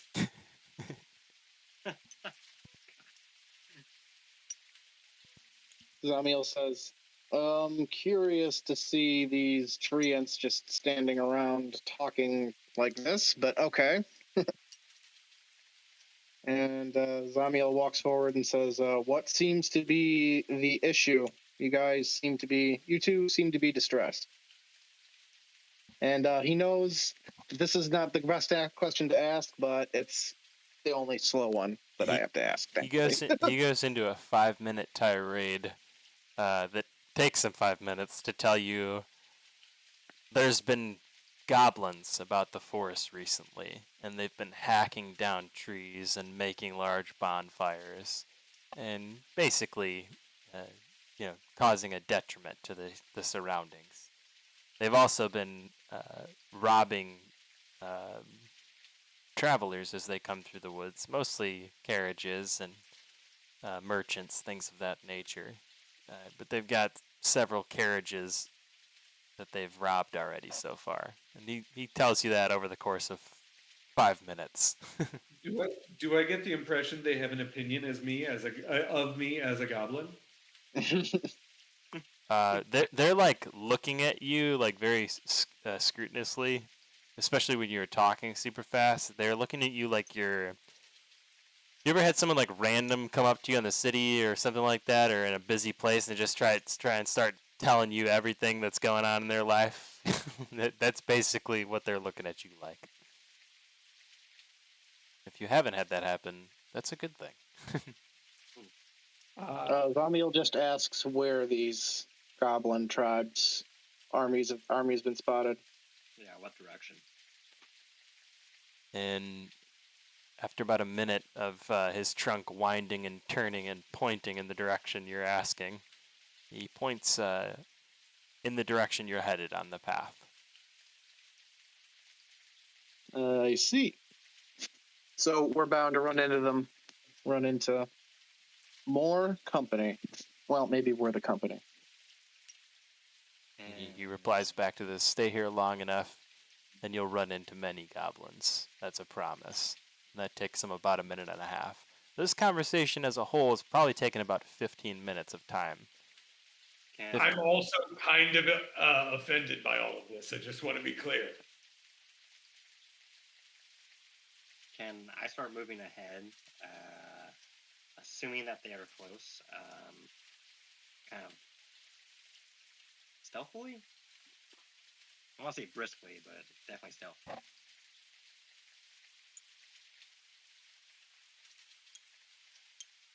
Yep. Not to be rude, but they're clearly not talking to me, so. We're wasting too much time. Nothing rude about it. It just takes a long time to talk to Ents. Yeah. I don't have time for this. All right. So, do we need anything else from these guys? Bad goblins, got that. Hey, big guy, you see halfling?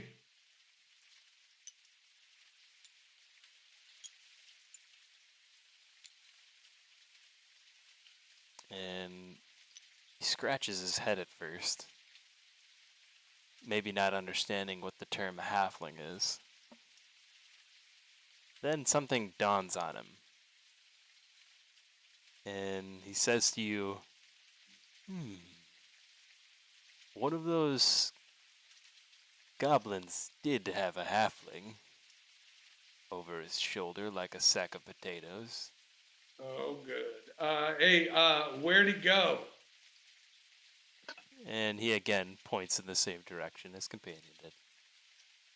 All right, well, let's go get this idiot back so he can pay us. And they pointed into the woods, right?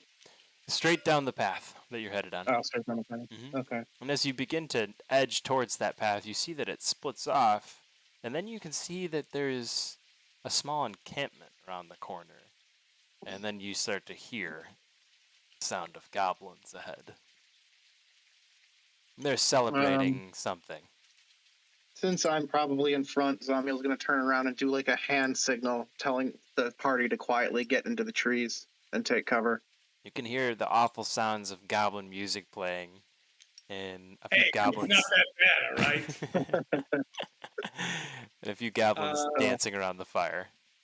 So Zamiel goes into the trees and goes up this little hill here. Ah, All right, guys. How about you do the sort of like sneaky circle thing, and I'll walk in and see what they're up to. Oh, so you want to be the bait? Got it. I'm gonna. I am also a goblin. Do you have better ideas? I'm gonna. No, you offered to be the bait. That's the best idea. All right. I'm gonna summon my imp.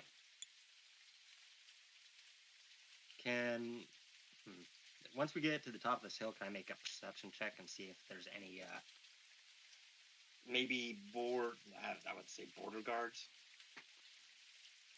Go ahead.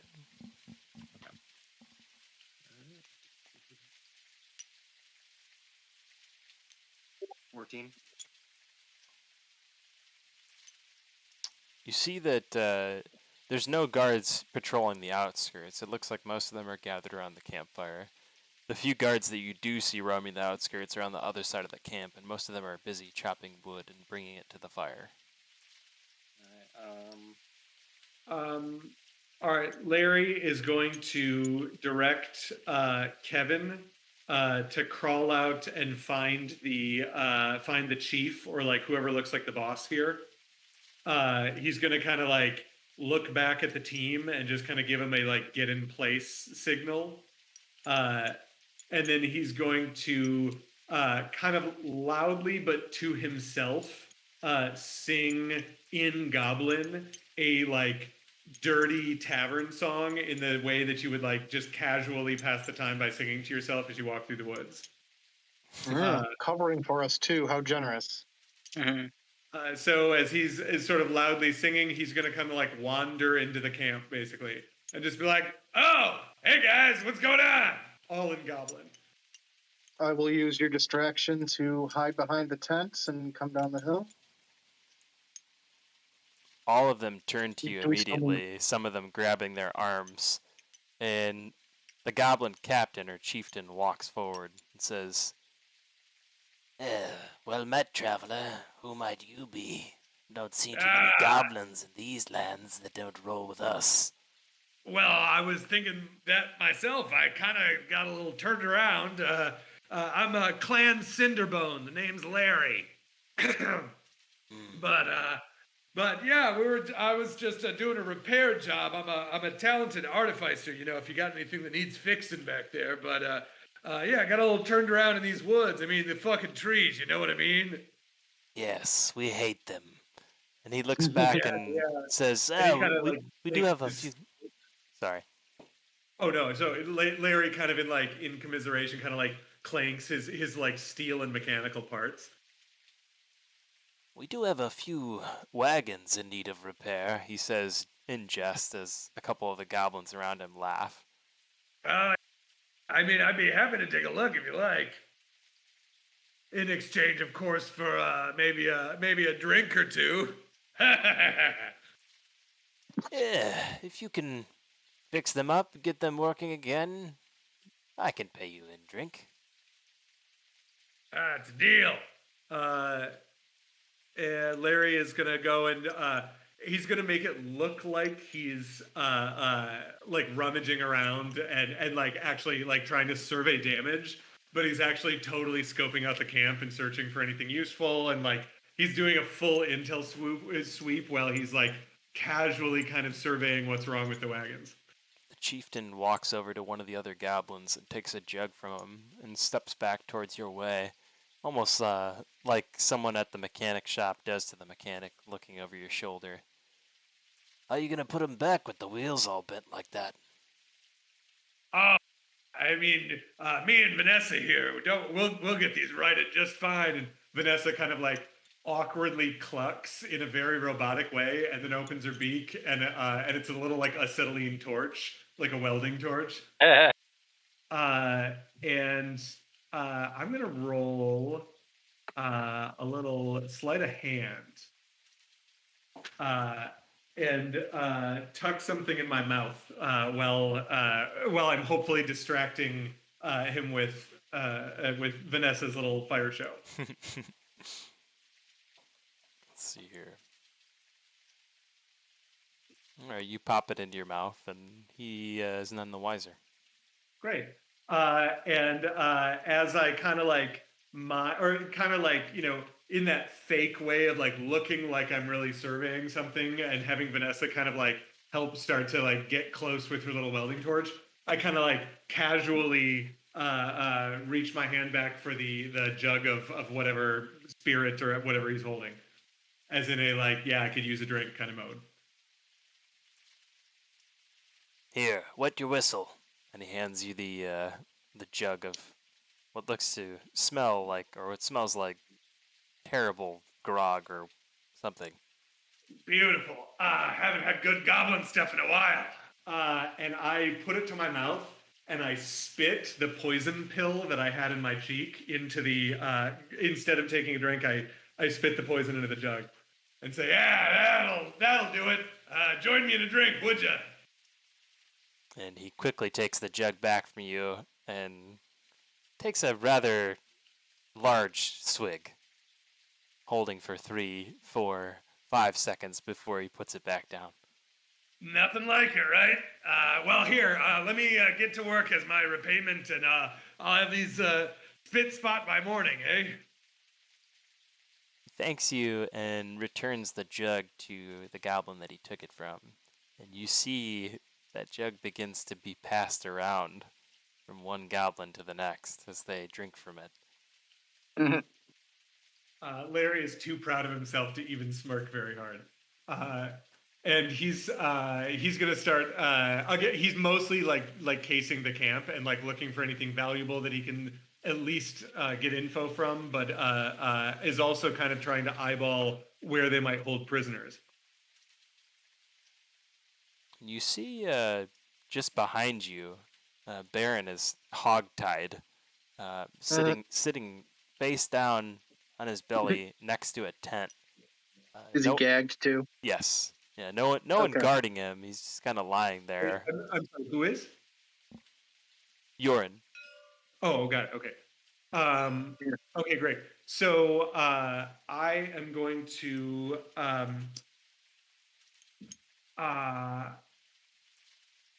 I'm gonna again like do like mime some fixing, and I tell Vanessa to go cut Yorin free. And as I'm sort of like miming the fixing, I'm actually loading a pyrotechnic shot into my shotgun.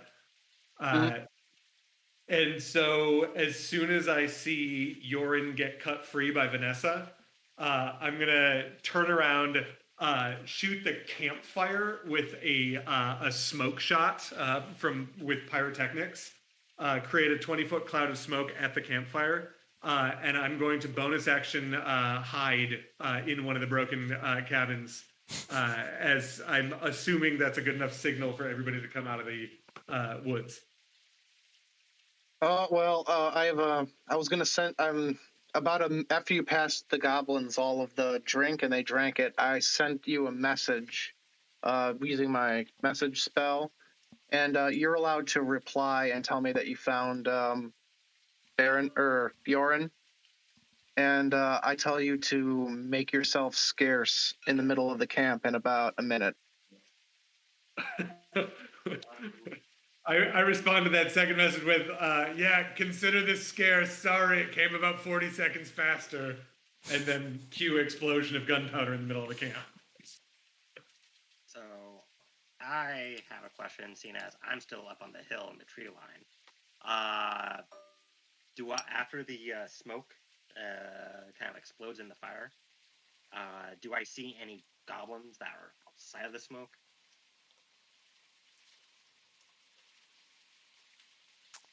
No, all of them are completely encompassed in the smoke.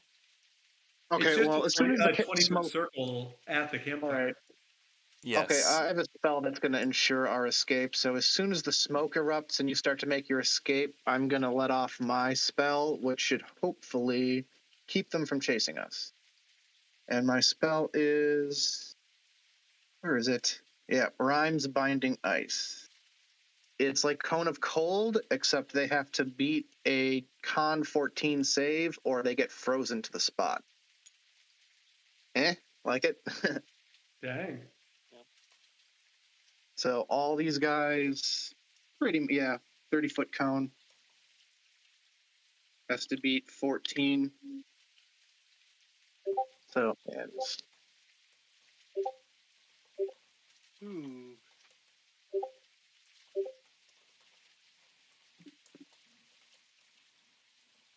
and anyone that doesn't beat 14 is frozen to the ground. What spell is that? Rhymes Binding Ice. So it looks like all but 2. I'm going to say the captain and this guy. And they all take 12 damage. Or the ones that, they take the damage. And then, while this is all going on, I just have my bow ready to shoot any goblin that comes out of the smoke. That is not Larry. Larry, which way did you run out of the smoke, by the way? I ducked behind these. Right there. I ducked behind all the wagons. Got it. With the intention of Yorin, ducking behind the similar wagons, basically with Vanessa. Got it. All right. With only these 2 free to move, everybody can roll initiative. Oh, another thing about that spell is that any monster with some brains can also help their homies get unstuck with an action. Always good to have goblin homies. Yeah, well, if they're, it's up to you to decide whether they're smart enough to, or, sensible enough to figure it out. Because I imagine at this point they're probably panicking, so helping their homies might not be top on the goblins' priority list.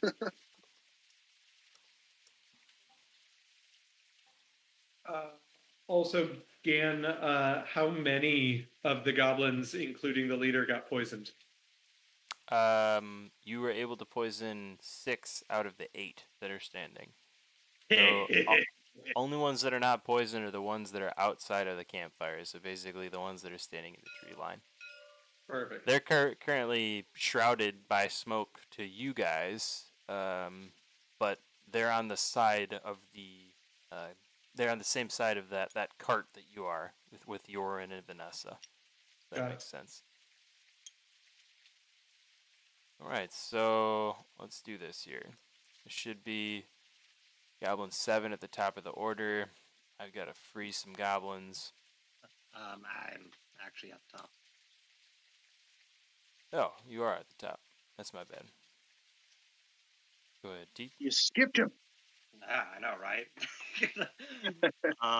So do I see any goblins, specifically the chieftain? No, you do not. They're shrouded in a big thing of smoke. So he cast a 30-foot ring of smoke in the middle of the campfire. So right now, you guys are looking at a big ring of smoke. Alright, well, I'm just going to... and the goblins do not know I am currently there. And they know that they're being attacked, right?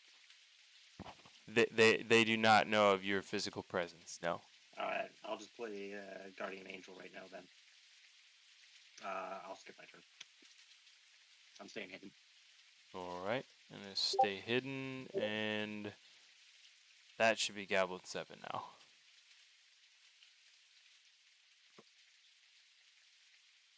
He also rolled 22. Is he one of the captains who didn't get frozen or poisoned? He is.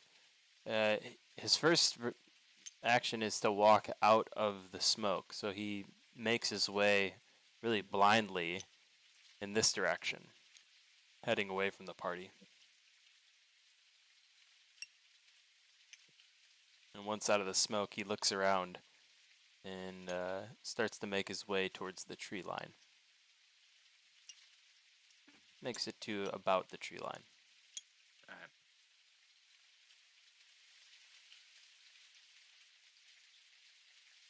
And Samuel, it should be your turn. Alrighty. Since not much time has passed and well, chaos is ensuing, and obviously they're gonna want to move out of the smoke. So before they get a chance to do that, I'll follow up with my Dragon's Breath spell, and I will use fire. Screw it. Always fire. 10 damage, but they get each one gets a dex roll. If they beat 15, they take 5. You love just making me do 8 dex rolls, don't you? I know, if we're getting AoE spells. And you want to just do one roll for all of them, but it's like, then he passes, and it's like, whatever, I don't believe it.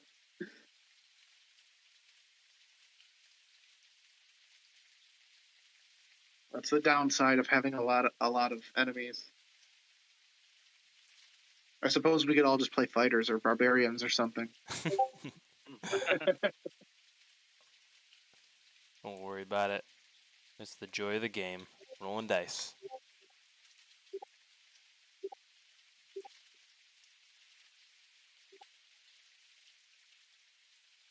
Alright, so it looks like 1, 2, 3 pass. Yeah. 2. 20, 15. Yeah. I think 15 passes. So yeah, those 2. It's 3d6, so a total of 9 damage. 10 4, with my 10. stupid thing. Gotcha. Ones are rolled as 2s. 5 to the other ones. Alright. And I will use my movement to make my way into the smoke.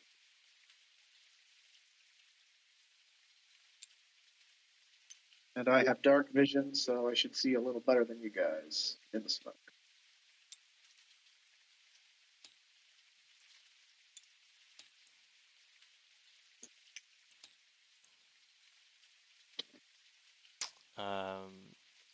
Goblin 4 is going to take a blind shot at you.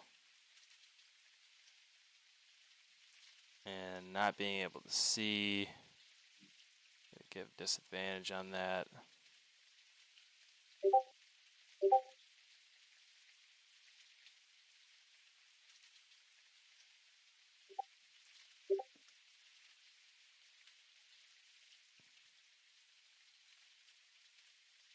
And a 13 is not going to hit you. Oh, is he shooting at me? Yep. Shooting at whatever he heard, just walk there. Yeah, shooting in that direction. Yep. Alright, that should be Dr. Babbage up. All right, I'm gonna send over my imp. It looks like a little ghost. It's got a little sheet over it, and it's making little chittering sounds as it like goes over like. And it's gonna attack this guy. With a sting. So it's 1d4 plus 5 to hit. I can't roll it. I'm trying to build it right now. So, alright. Just do me a favor, guys, too. When you're attacking, just call out who you're attacking. They'll have labels on them, so if you're going to attack this guy, hover over this guy and tell me who this guy is. Or just drop a tab. Yeah. This one is not descriptive enough, is what I'm saying. Oh yeah. No. I was. You can't see when I bounce him. No. Oh, okay. No. Best thing to do is just verbally say who you're attacking. If you wanna visually show me, you can drop a tab on them. That's even that is hard because I got to be looking where you're pointing at that point. Yeah, I'm So- not seeing his just number 1. Oh, he's named number 1. Okay. Yeah. Yeah, they should all 1. have a label on them. Yep. So it's 1d20 plus 5. All right, so 25. 6 to hit. All No. right, a nat 1. So a crit Yeah. fail. Yeah. And what's that do? Well, I'm gonna say your weapon's gonna slip out of your hand as you go to attack. Well, it's an imp. What kind of an attack is it? Sorry, It's a bite, or it's a sting. you're trying to sting him. Yeah. You slip and you're now prone. Okay. And I'm gonna attack from back in the woods. Alrighty. You.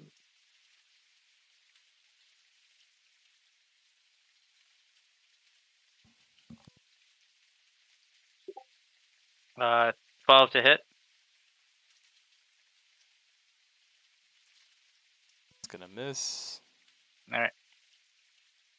It's my turn. Valiant effort though it was. Goblin 1 is now gonna try and strike back. He runs blindly out of the direction of the camp, looking for his assailants. And when he does, he runs just past you, Harlan.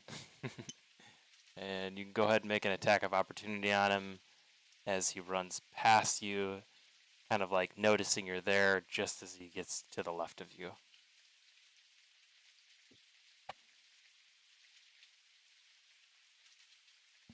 I'm sorry, give me 1 sec. You're all good. I surprised you.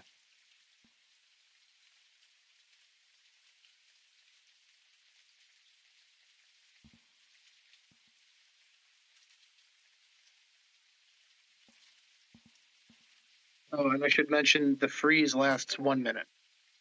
Exactly 1 minute. All right, well, you No have a less. weapon, and it does slip out of your hand. You drop your hammer as you take a thunderous swing with it.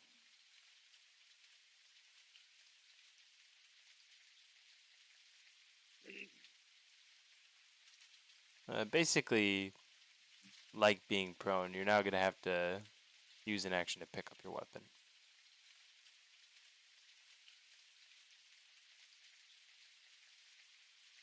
Hammers are heavy. You got the butterfingers today, I see.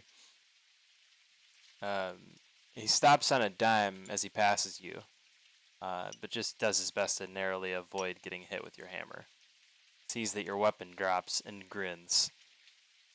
And he will attack with the scimitar.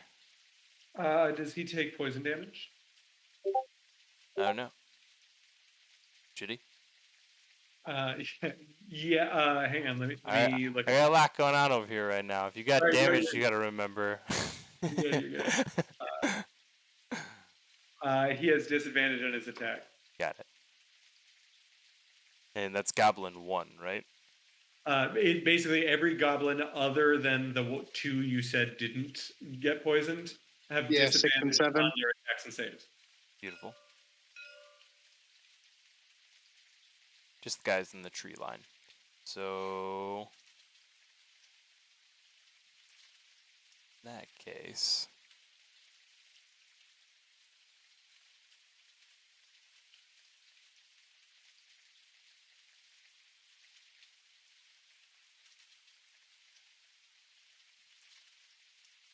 I'm pretty sure that's how this works. Not positive though.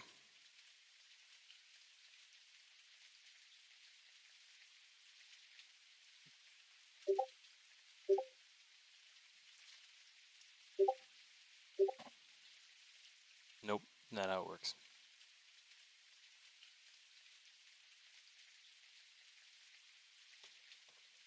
Alright, so he's going to attack you, Harlan, with the scimitar.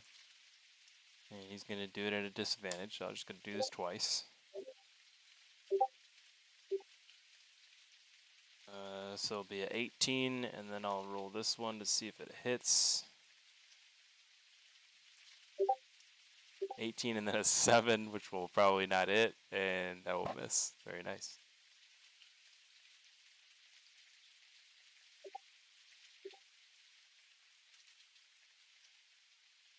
Okay, and Goblin 2 is stuck in place.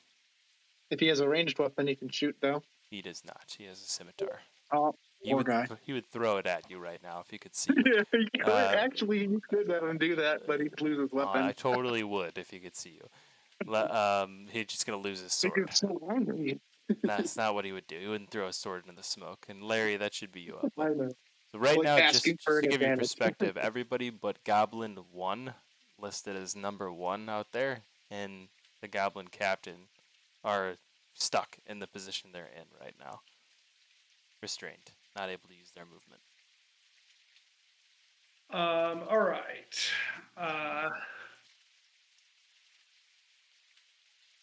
One walked out of the camp. That's right.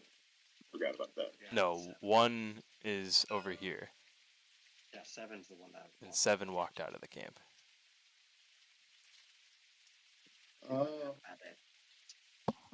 There are. Am I missing? Are there 2 over by me? Let's see, where are you at, Larry? Tree line or like next to There is 1 over by you. Oh, I don't know why I thought there were 2 originally. Sorry. There should be 2 on that side of you. 1 here and 1 here. That's the one. Okay. Yeah. Yes, got it. Okay, so Vanessa is currently with Yorin. I am going to leave that as is. I'm going to. Larry is going to shoot Goblin 7.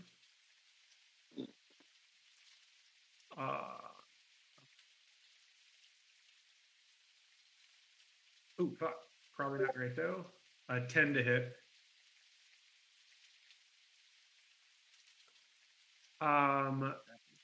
I assume a 10 doesn't hit, right? A 10 will not hit Goblin 7. Okay, then in that case, Kevin, who is currently on the chieftain, Kevin is going to vibrate and release an electric pulse and electrocute the dude, which is ooh, hang on, let me see. Is that a... Yeah, it's a 14 to hit, which probably doesn't also.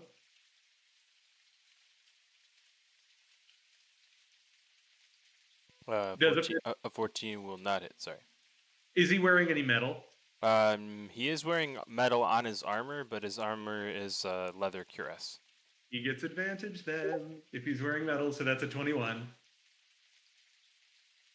So he's going to take... Chief is going to take 8 lightning damage, and he can't take reactions until my turn. Ouch.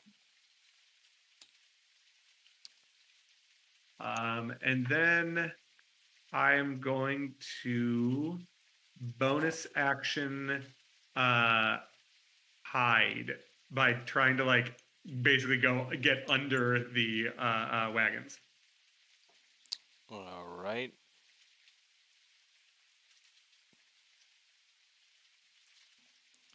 And you are now hidden under the wagons.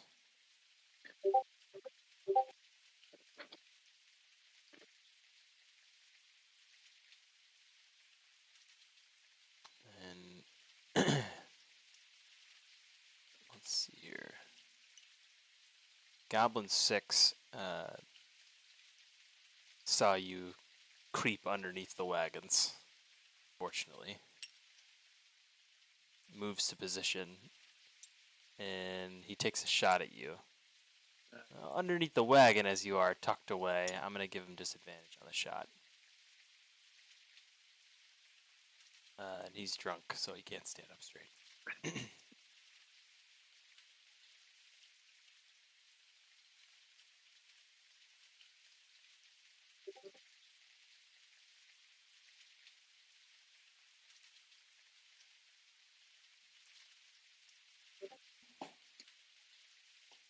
And whenever Avre decides to turn that 2 into an attack, it'll tell you what happens.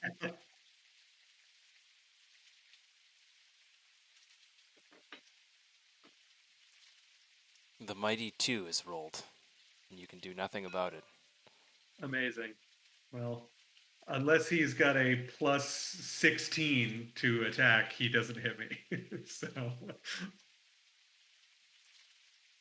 I think it just really wants me to type it out today, because it's just, that 2's not doing anything. So it'll be a 21 to hit. is that with disadvantage? That is not with disadvantage. It's just a single roll. Oh, did you say you were going to do disadvantage? Or Yes, he absolutely should have disadvantage. You're Got right. it, Thank got you it, for got reminding me. Got it. +4. This so is the second roll for disadvantage, and yeah, my second rolls are That's great more today like it. in true form. For a 6, he misses. An arrow flies past you and just thunks into the ground right next to your ankle. And it should be Goblin 8 up. I believe Goblin 8 was this guy. Our captain. Oh, captain, our captain. And he heads in the direction that Zamiel's attack came from. And he's more wary than his goblin soldier as he creeps through. As he makes it to the end of the smoke, just at the edge of the tent line, you see approaching from about 7 to 10 feet away Harlan, the goblin captain, as he smiles, brandishes his sword, and comes at you, attacking with his scimitar.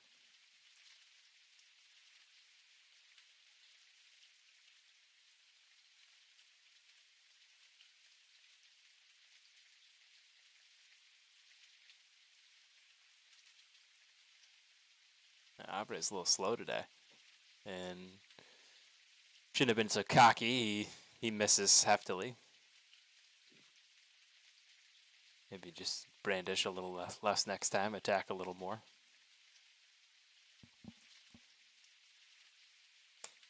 All right. Goblin 3. Stuck and without movement.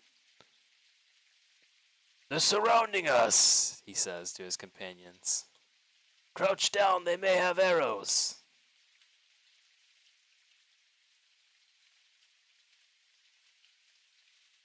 Goblin 5 shouts something back, inaudible. Yeah, he's got ice on his face. And Harlan, you're up. Right, I will step forward. Sorry, what about here? And should be able to burning. Sorry, before I did that, I reached down and picked up my warhammer as my action, and then I stepped forward and I used 2 sorcery points to quicken spell Burning Hands. And I'm trying to cast Burning Hands on all of the goblins in front of me.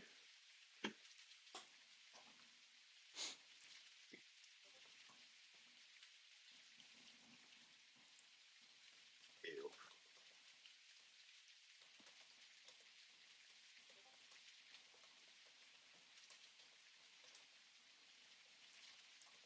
Alright, so it's a fail, a pass, a fail, and a fail.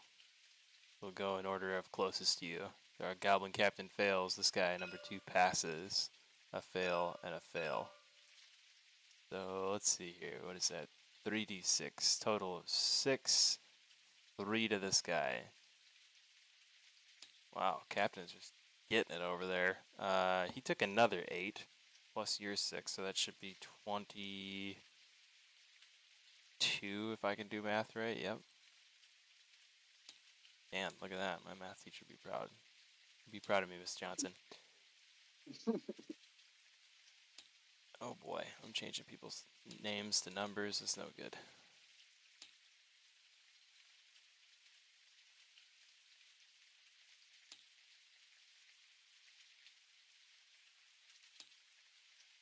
And it was at the end of your turn there, sir? Yeah. Beautiful. You've successfully pissed off 4 goblins immediately in front of you. Only one of which you can see, though.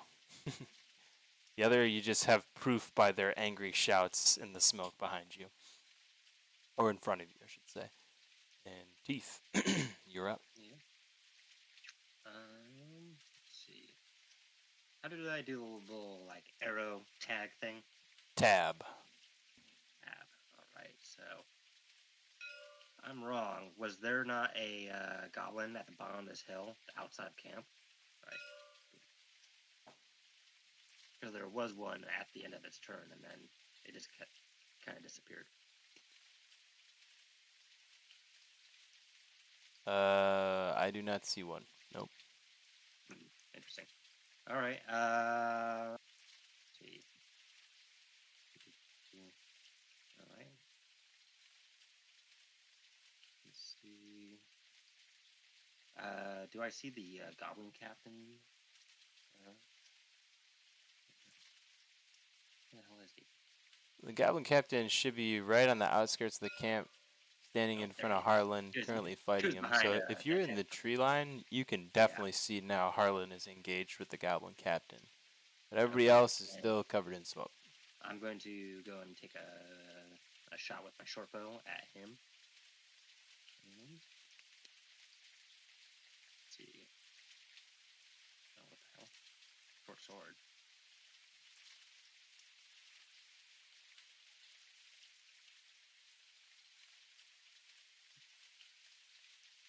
There we go. That is 18. Oh, I'm sorry, that was a sneak attack too.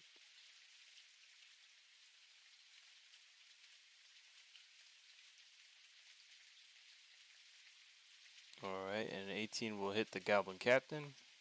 Okay. So it's the short bow damage and then 2 extra d6 for the sneak attack. 8 and then 12. Very 20. nice. A total 20 damage. And how do you want to do this? Your arrow is going to kill him. You I want am to gonna describe shoot him. the method? Yeah, I'm gonna literally pop out of the bush or the tree line and fire, and as the arrow arcs, it's gonna hit the goblin captain right through the side of the neck. And I think was it Zamiel's right there. So all he's gonna see is just an arrow kind of go through the neck and stick into place, and then yeah, he kind of keels over and dies. And Harlan, you get a couple flecks of blood that spurt onto you from this. As the captain you were just engaged with in fighting gurgles on an arrow that's currently lodged in his neck and then falls to the ground dead. And then I'm gonna use my cunning action and hide again. Disappear into the tree line again. Gotta love teeth. Alright, and you are now hidden. Alright, that's the end of my turn. Thank you, sir.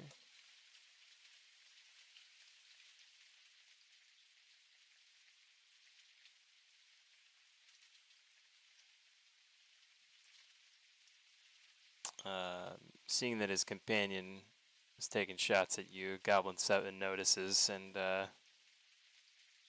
he goes underneath, crouches down underneath and starts to try and crawl underneath to grab at you, Larry. And go ahead and roll a strength saving throw as he grasps at your feet.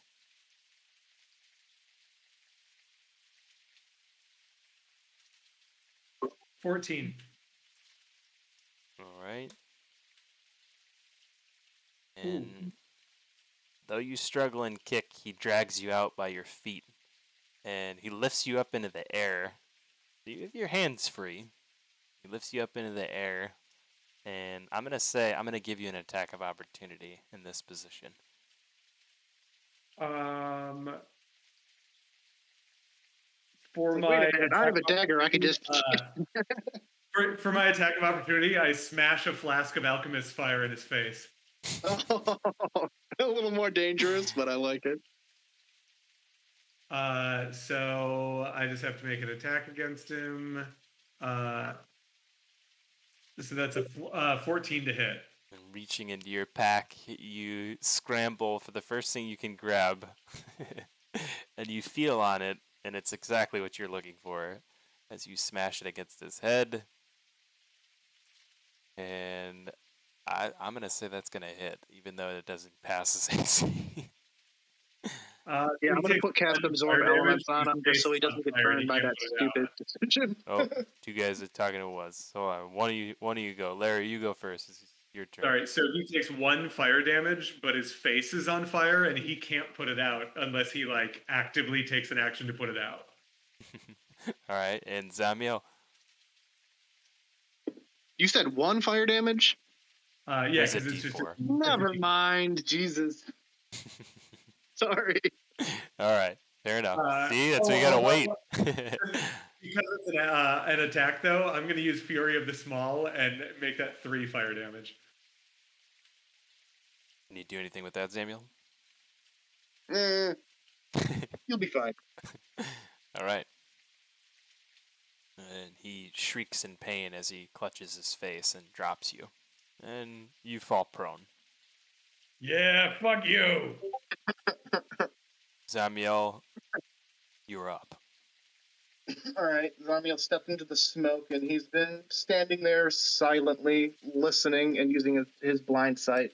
So he's got a pretty good idea of where everybody is because he's a smart guy.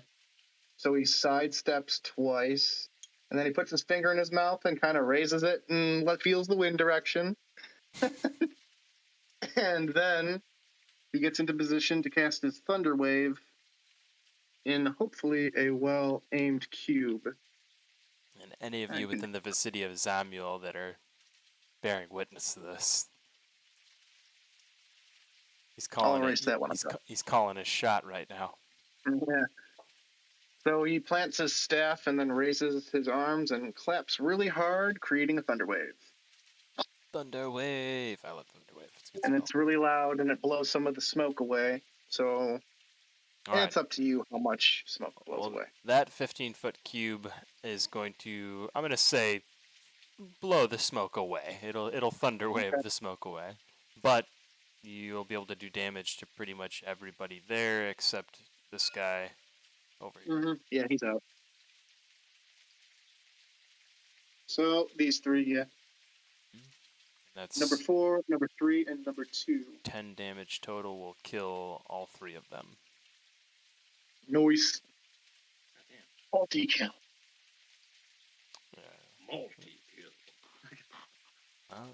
You guys now see why everybody wants to be a wizard. Hey, a druid could have done that too, you know. True that. They have Thunderwave as well.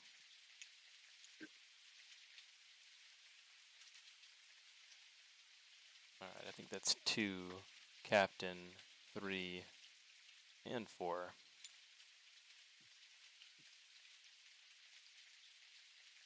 And Dr. Babbage, it is your turn. Can my my imp get up and get all the way to? So your imp is prone, so he can get up, but it'll spend essentially he uses all of his movement to get up that turn. Okay. Then I'm gonna attack number 5.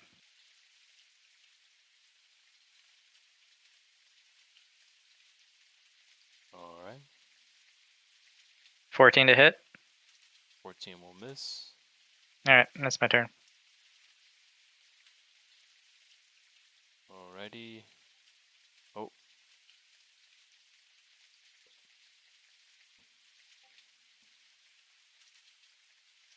Also, Yorin, can you do anything helpful?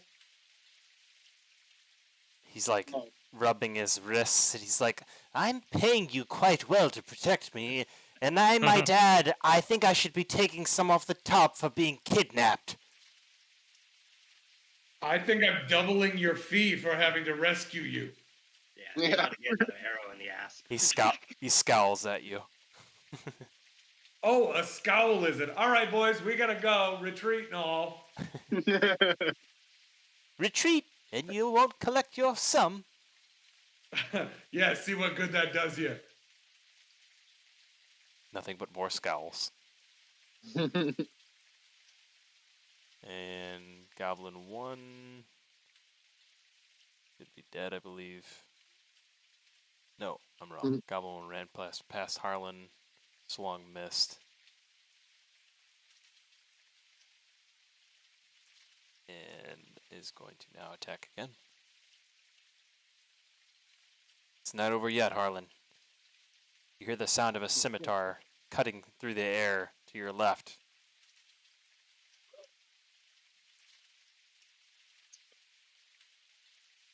Can it be tonight? I am going to. I'm going to use my wrench, because at this point, is he still standing, or is he also rolling around on the ground? The guy who's clutching his face right now, he's still standing, but All right. he's like kind of like hunched over. All right. Well, I'm just going to use my wrench and hit him in the balls. Ooh. Fuck, I'll give you what's that? advantage on that too. He's blind to your attack at the moment. Great, love that. Oh, even better, a crit fail on the advantage. Your all wrench, right, so your I'm wrench comes swinging flying out of along your the- hands when you take the swing, and go ahead and roll damage for it. Oh well, if you gave me advantage, though, it would have been 11. True that. Yeah. True that. So in And that unless case, you roll another one. yeah. In that case, Kevin is just going to electrify the boss again. 24, That'll hit. which is 4 lightning damage, and he still can't take reactions now. Are you doing this to the captain? Captain's dead. Oh, never mind. Then Go on, if you Kevin, waste your attack. I appreciate that. Are there any? Number 5 would be your target. Yeah, the only one who was out of the range of Zamiel's pass spell is number 5. This guy's still standing, by the way. He just fell down way too much to drink around the circle there tonight. Still, you see, he still can't stand up.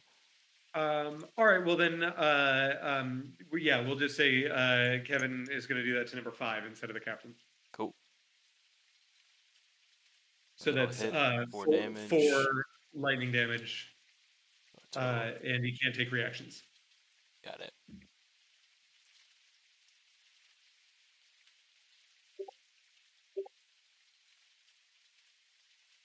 All right.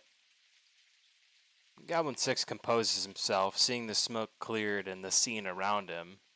He takes a shot at Zamiel, seeing him just wipe out 3 of his companions, of course. Fair enough.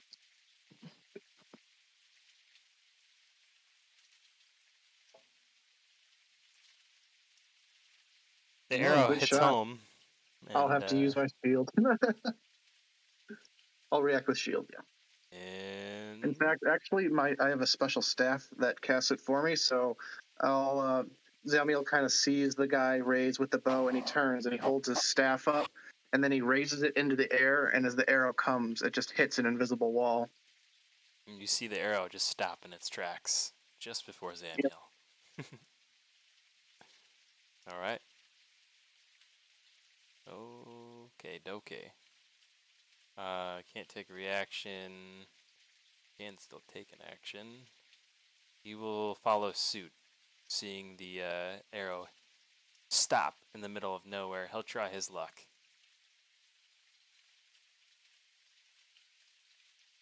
Because that's a great idea. Why not? It'll be 18 to hit.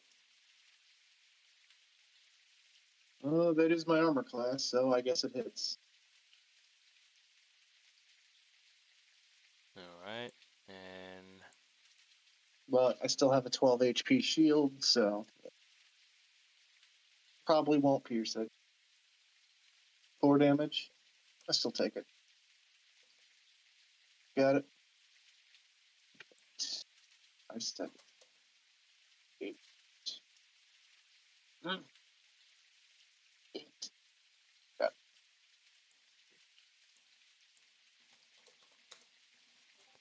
And Harlan is back up at the top of the order around.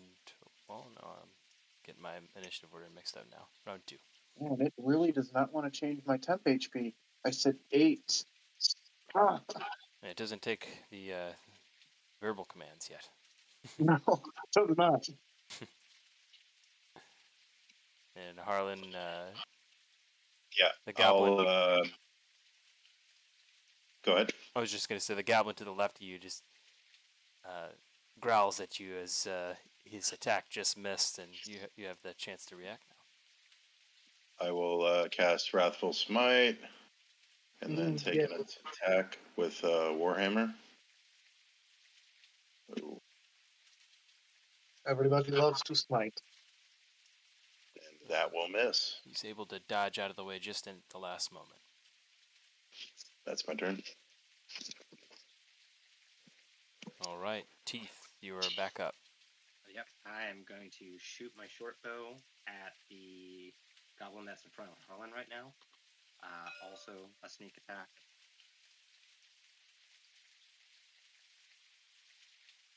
16.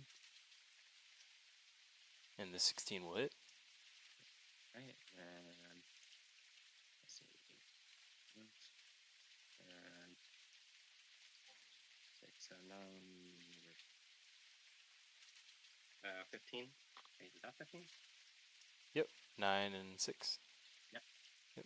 So 15 total. Damage. And 15 will kill number 5.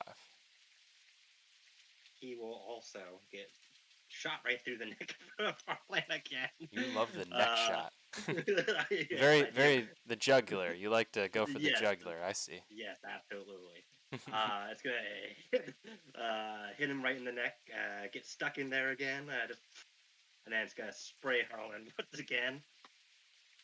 And I am going to once again disappear into the tree line using my cunning action.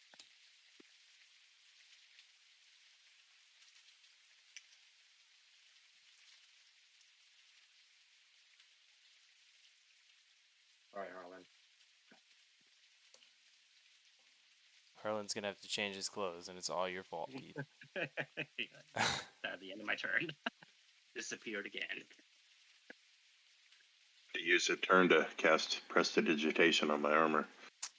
Don't worry, I got you after the battle.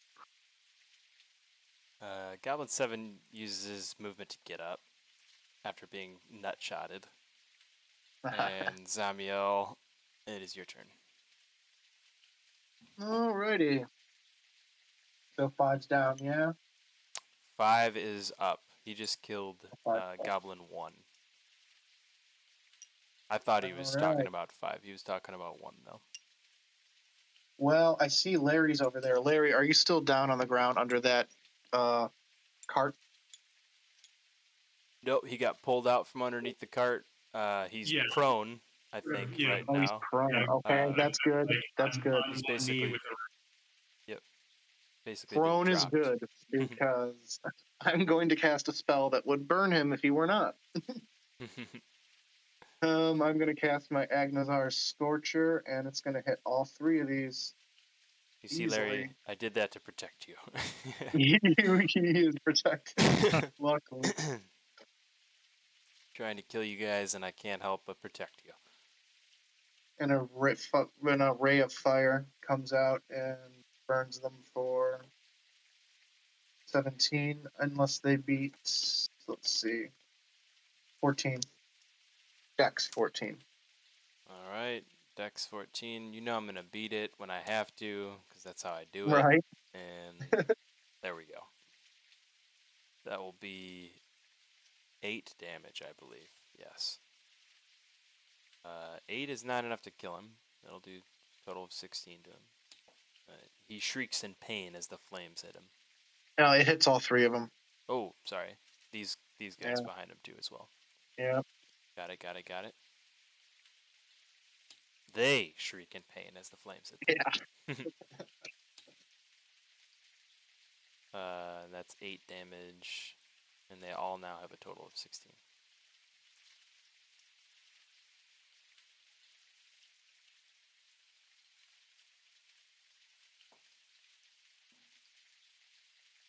All right. And that should be Dr. Babbage up. Okay, I'm going to attack with my imp. He's going to bite. 1d4, or +5 to hit. I've got to give you an imp mini or something. Yeah. So 9 to hit. And who are you hitting? To be honest, I'm gonna use familiar too. It's still hitting at number 5. Got it. 9 misses. A 9 will miss. Yep. Okay. And 26 to hit with Eldritch Blast. 26 will hit. Ooh, I got an idea. I'll 11 take a damage. quiz. 11 damage. And 11 damage will kill him. Dude, wouldn't that be awesome? You have an imp familiar and I have a quaste familiar. Yeah. That would be Yeah, awesome. if you guys need familiars, by the way, especially Yeah. before combat, just shoot me a message or let me know, and I'll produce some kind of a mini. That way, you don't have to theater the mind it. That's why we got the Yeah, tabletop I think I'm simulator. gonna That's my do fault. a fire quaste so we can have shenanigans with our imp and quaste. Yeah. They're best buddies. Holding hands. Skipping down these grasslands. Oh, that's awesome. I love that idea. Definitely doing it. This is technically a goblin, but if I make him really small, he can be an imp with 2 little knives, Yeah. right? Yeah, yeah. Yeah, That was like a name from Oblivion. Yeah, right. Yeah. Or, yeah, sorry.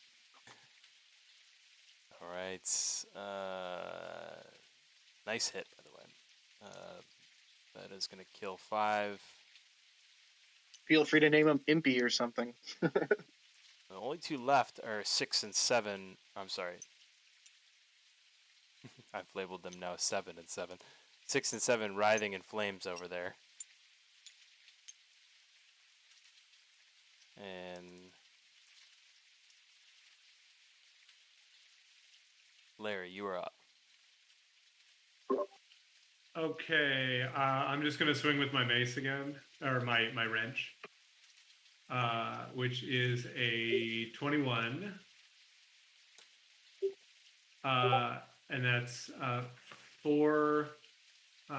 Wait, where are we? Oh, so 9 magical bludgeoning. That's to the dude that's on fire. Plus, he takes another 4 fire damage for being on fire. Was that 6 or 7? They're both on fire. I'm sorry. Oh, 6 is 2. So I'm just rolling for 7's alchemist's fire damage. Got it. Yeah. So I don't know anything about 6 being on fire. That was not my thing. And then, just for the sake of it, 6 and 7 are the only 2 left, right? Yes, and if you're dealing 13 damage, that will kill 6 or 7. Who you're attacking. Great. So kamikaze shriek from out from under the other wagon comes Vanessa, who is going to attack 6, 19 to hit. And hang on, I lost her damage. Her damage is this is force damage. That is. I'm doing my rolling. That is 13 on the dot.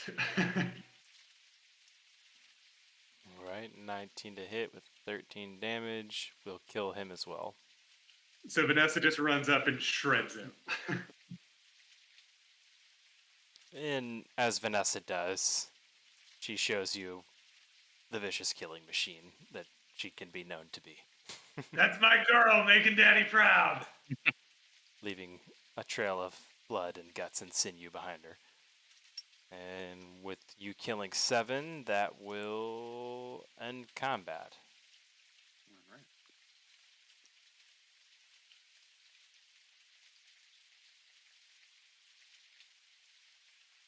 I'm going to go ahead and come down and start ripping my arrows out of the goblins' necks.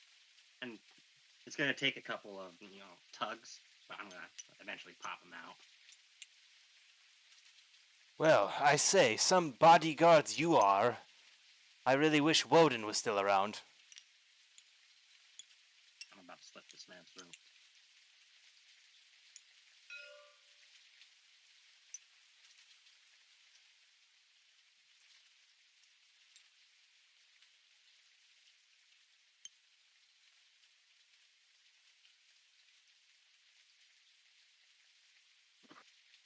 Zamiel pipes up and says, you know, Yorin, I'll have to give you a little more credit than I thought. I had assumed you had ran for the hills and left us.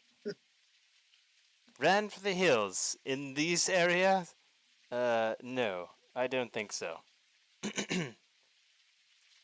If I'm running for the hills, it will be either in front of you or directly behind you. I can promise you that. Well, all we have to say is the next time you get kidnapped, at least scream or something. I tried to.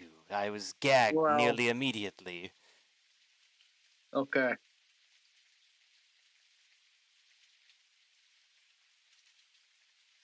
May have to do something about that in the future, but don't worry, I can figure that one out.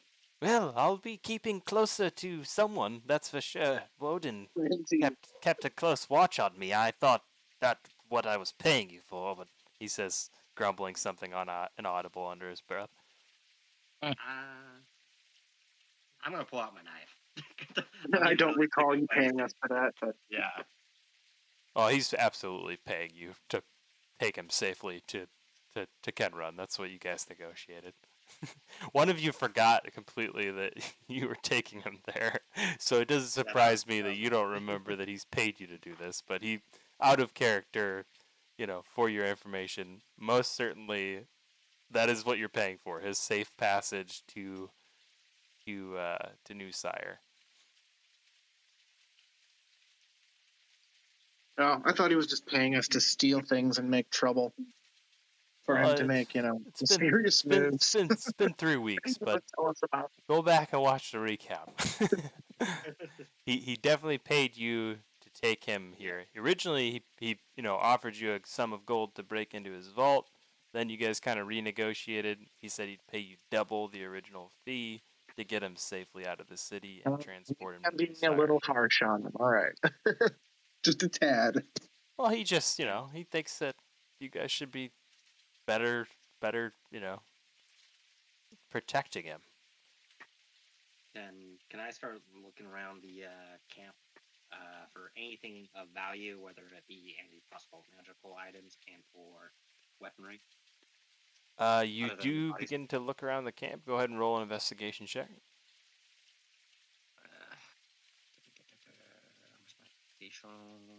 Investigation is probably trash. It is. Hey, not that bad. 13. It'll work. The first thing you notice when you look around the camp is an open chest filled halfway with gold, silver, and bronze coins, as well as a few precious-looking gems. I'm gonna start digging through the chest. It's kind of ballsy of them to just like hang out with a chest out. They were partying. I'm already sticking my hands in Yeah. it, so. There's like a couple coins that look like they were like showering themselves or making it rain. You're not really sure. That's exactly what I'm doing right now. Right here is the easily the sum total of what Yoren's offered to pay you guys. Convenient. Well, it's not his. Oh, fair enough. But I'm yes. surprised we're not having an argument with him right now about it. Yeah, I'm just gonna start stuffing my clothing with the gems. And Yoren looks over your shoulder. You know that those goblins must have taken that off whoever poor people these wagons belong to. You're not planning on keeping that, are you? I'm gonna glare at them and keep on putting them in my hand. Assuming we don't run into the owners, yes. Oh, this should be returned to the authorities. And he says something again about wishing can handle Woden that was then. around. I'm still stuffing it. Bunch of murder hoboing thieves. Yeah. Yeah, what are you? Sorry, go ahead. What are you, a narc? Yeah. Well, Right?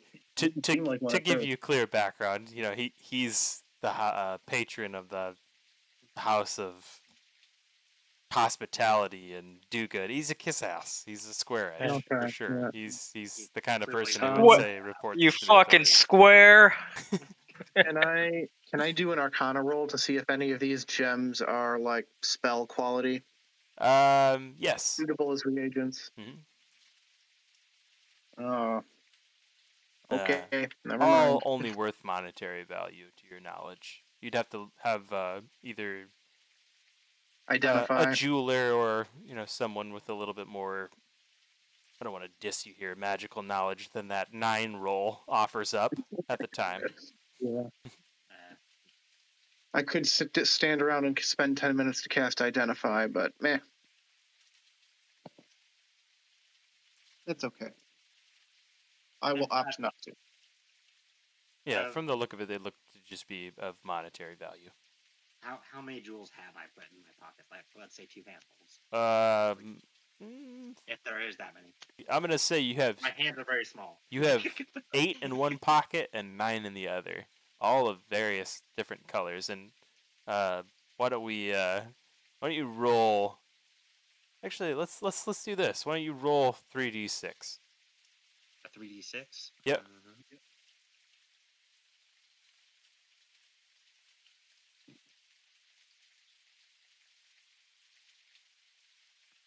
11. All right, you have 5 rubies, 3 emeralds, and 3 sapphires. 5 rubies, 3 emeralds. Mm-hmm.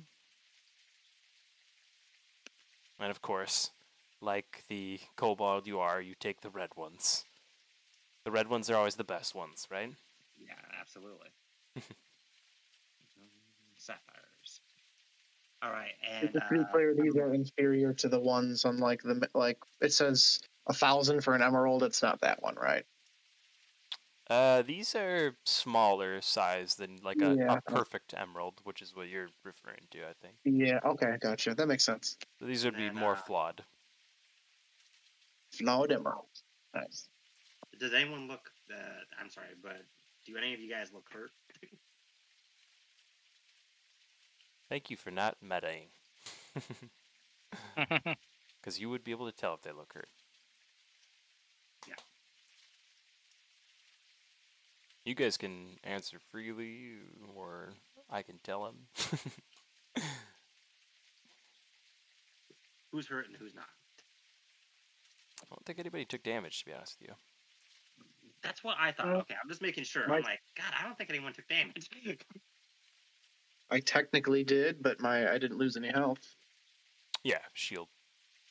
All right, well, I'm gonna walk over and hand him one of the blue vials I got from the vault.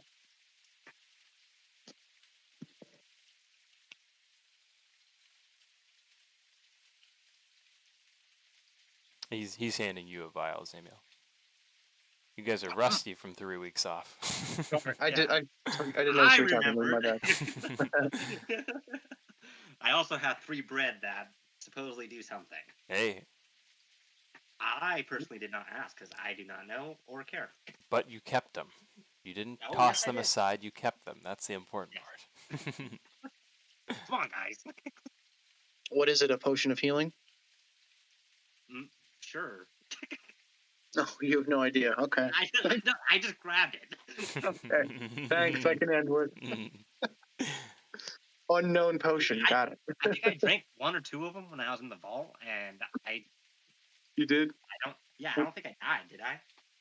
No. Well, what happened? Yeah. Yeah. I don't know. They healed you? I can't remember. That's the one. You're not sure? No, it was the bread. I ate the bread. Yorn takes a seat by the fire and says, well, it's getting dark, and I suppose we could camp here for the night. Suppose we can. I'll take first watch. Actually, I've got a spell here that might make guarding our camp far more convenient. Zamiel will spend 11 minutes for some reason. Sorry, not 10. 11 minutes casting his Leomid's tiny hut spell, which creates a 10-foot tall, like, immobile dome that protects the area from, like, any creature who approaches the area and tries to get in won't be able to. And if they try to, like, shoot through it or whatever, that won't work either. And if it rains or gets nasty out, it stays nice in the dome. Oh, and nothing can hear any sounds that we make from outside of it either.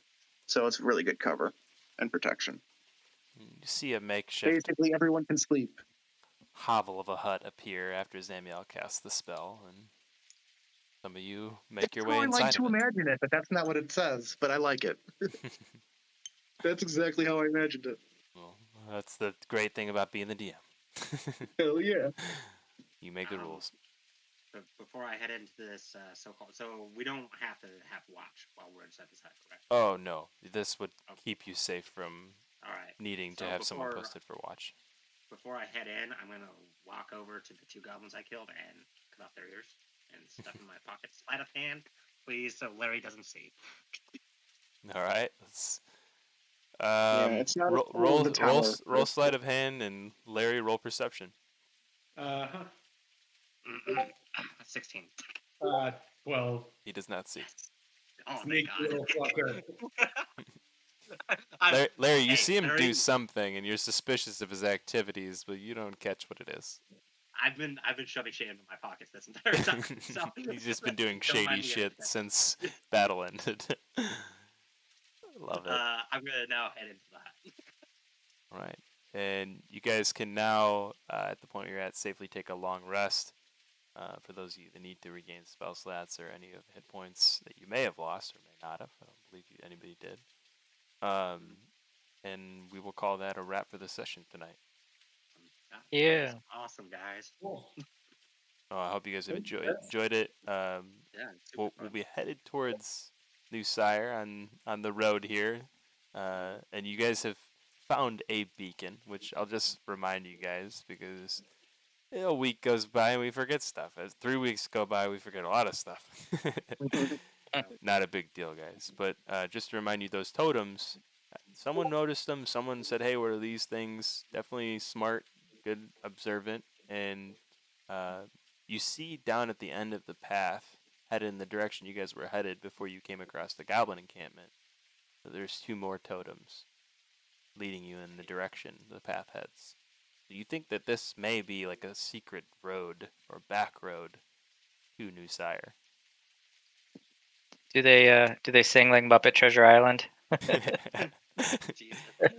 Hula waka, something's not right. You'll make me feel so old, dude. They're more so ominous but respect bearing looking totems. Like you can tell whoever sculpted these did it handcrafted, but put the time in to really make them beautiful. You're not exactly sure who would have taken the time to do all this, but obviously someone who supports the rebuilding of New Sire or Sire. Cool. All right. Now I'm gonna go watch the Muppets.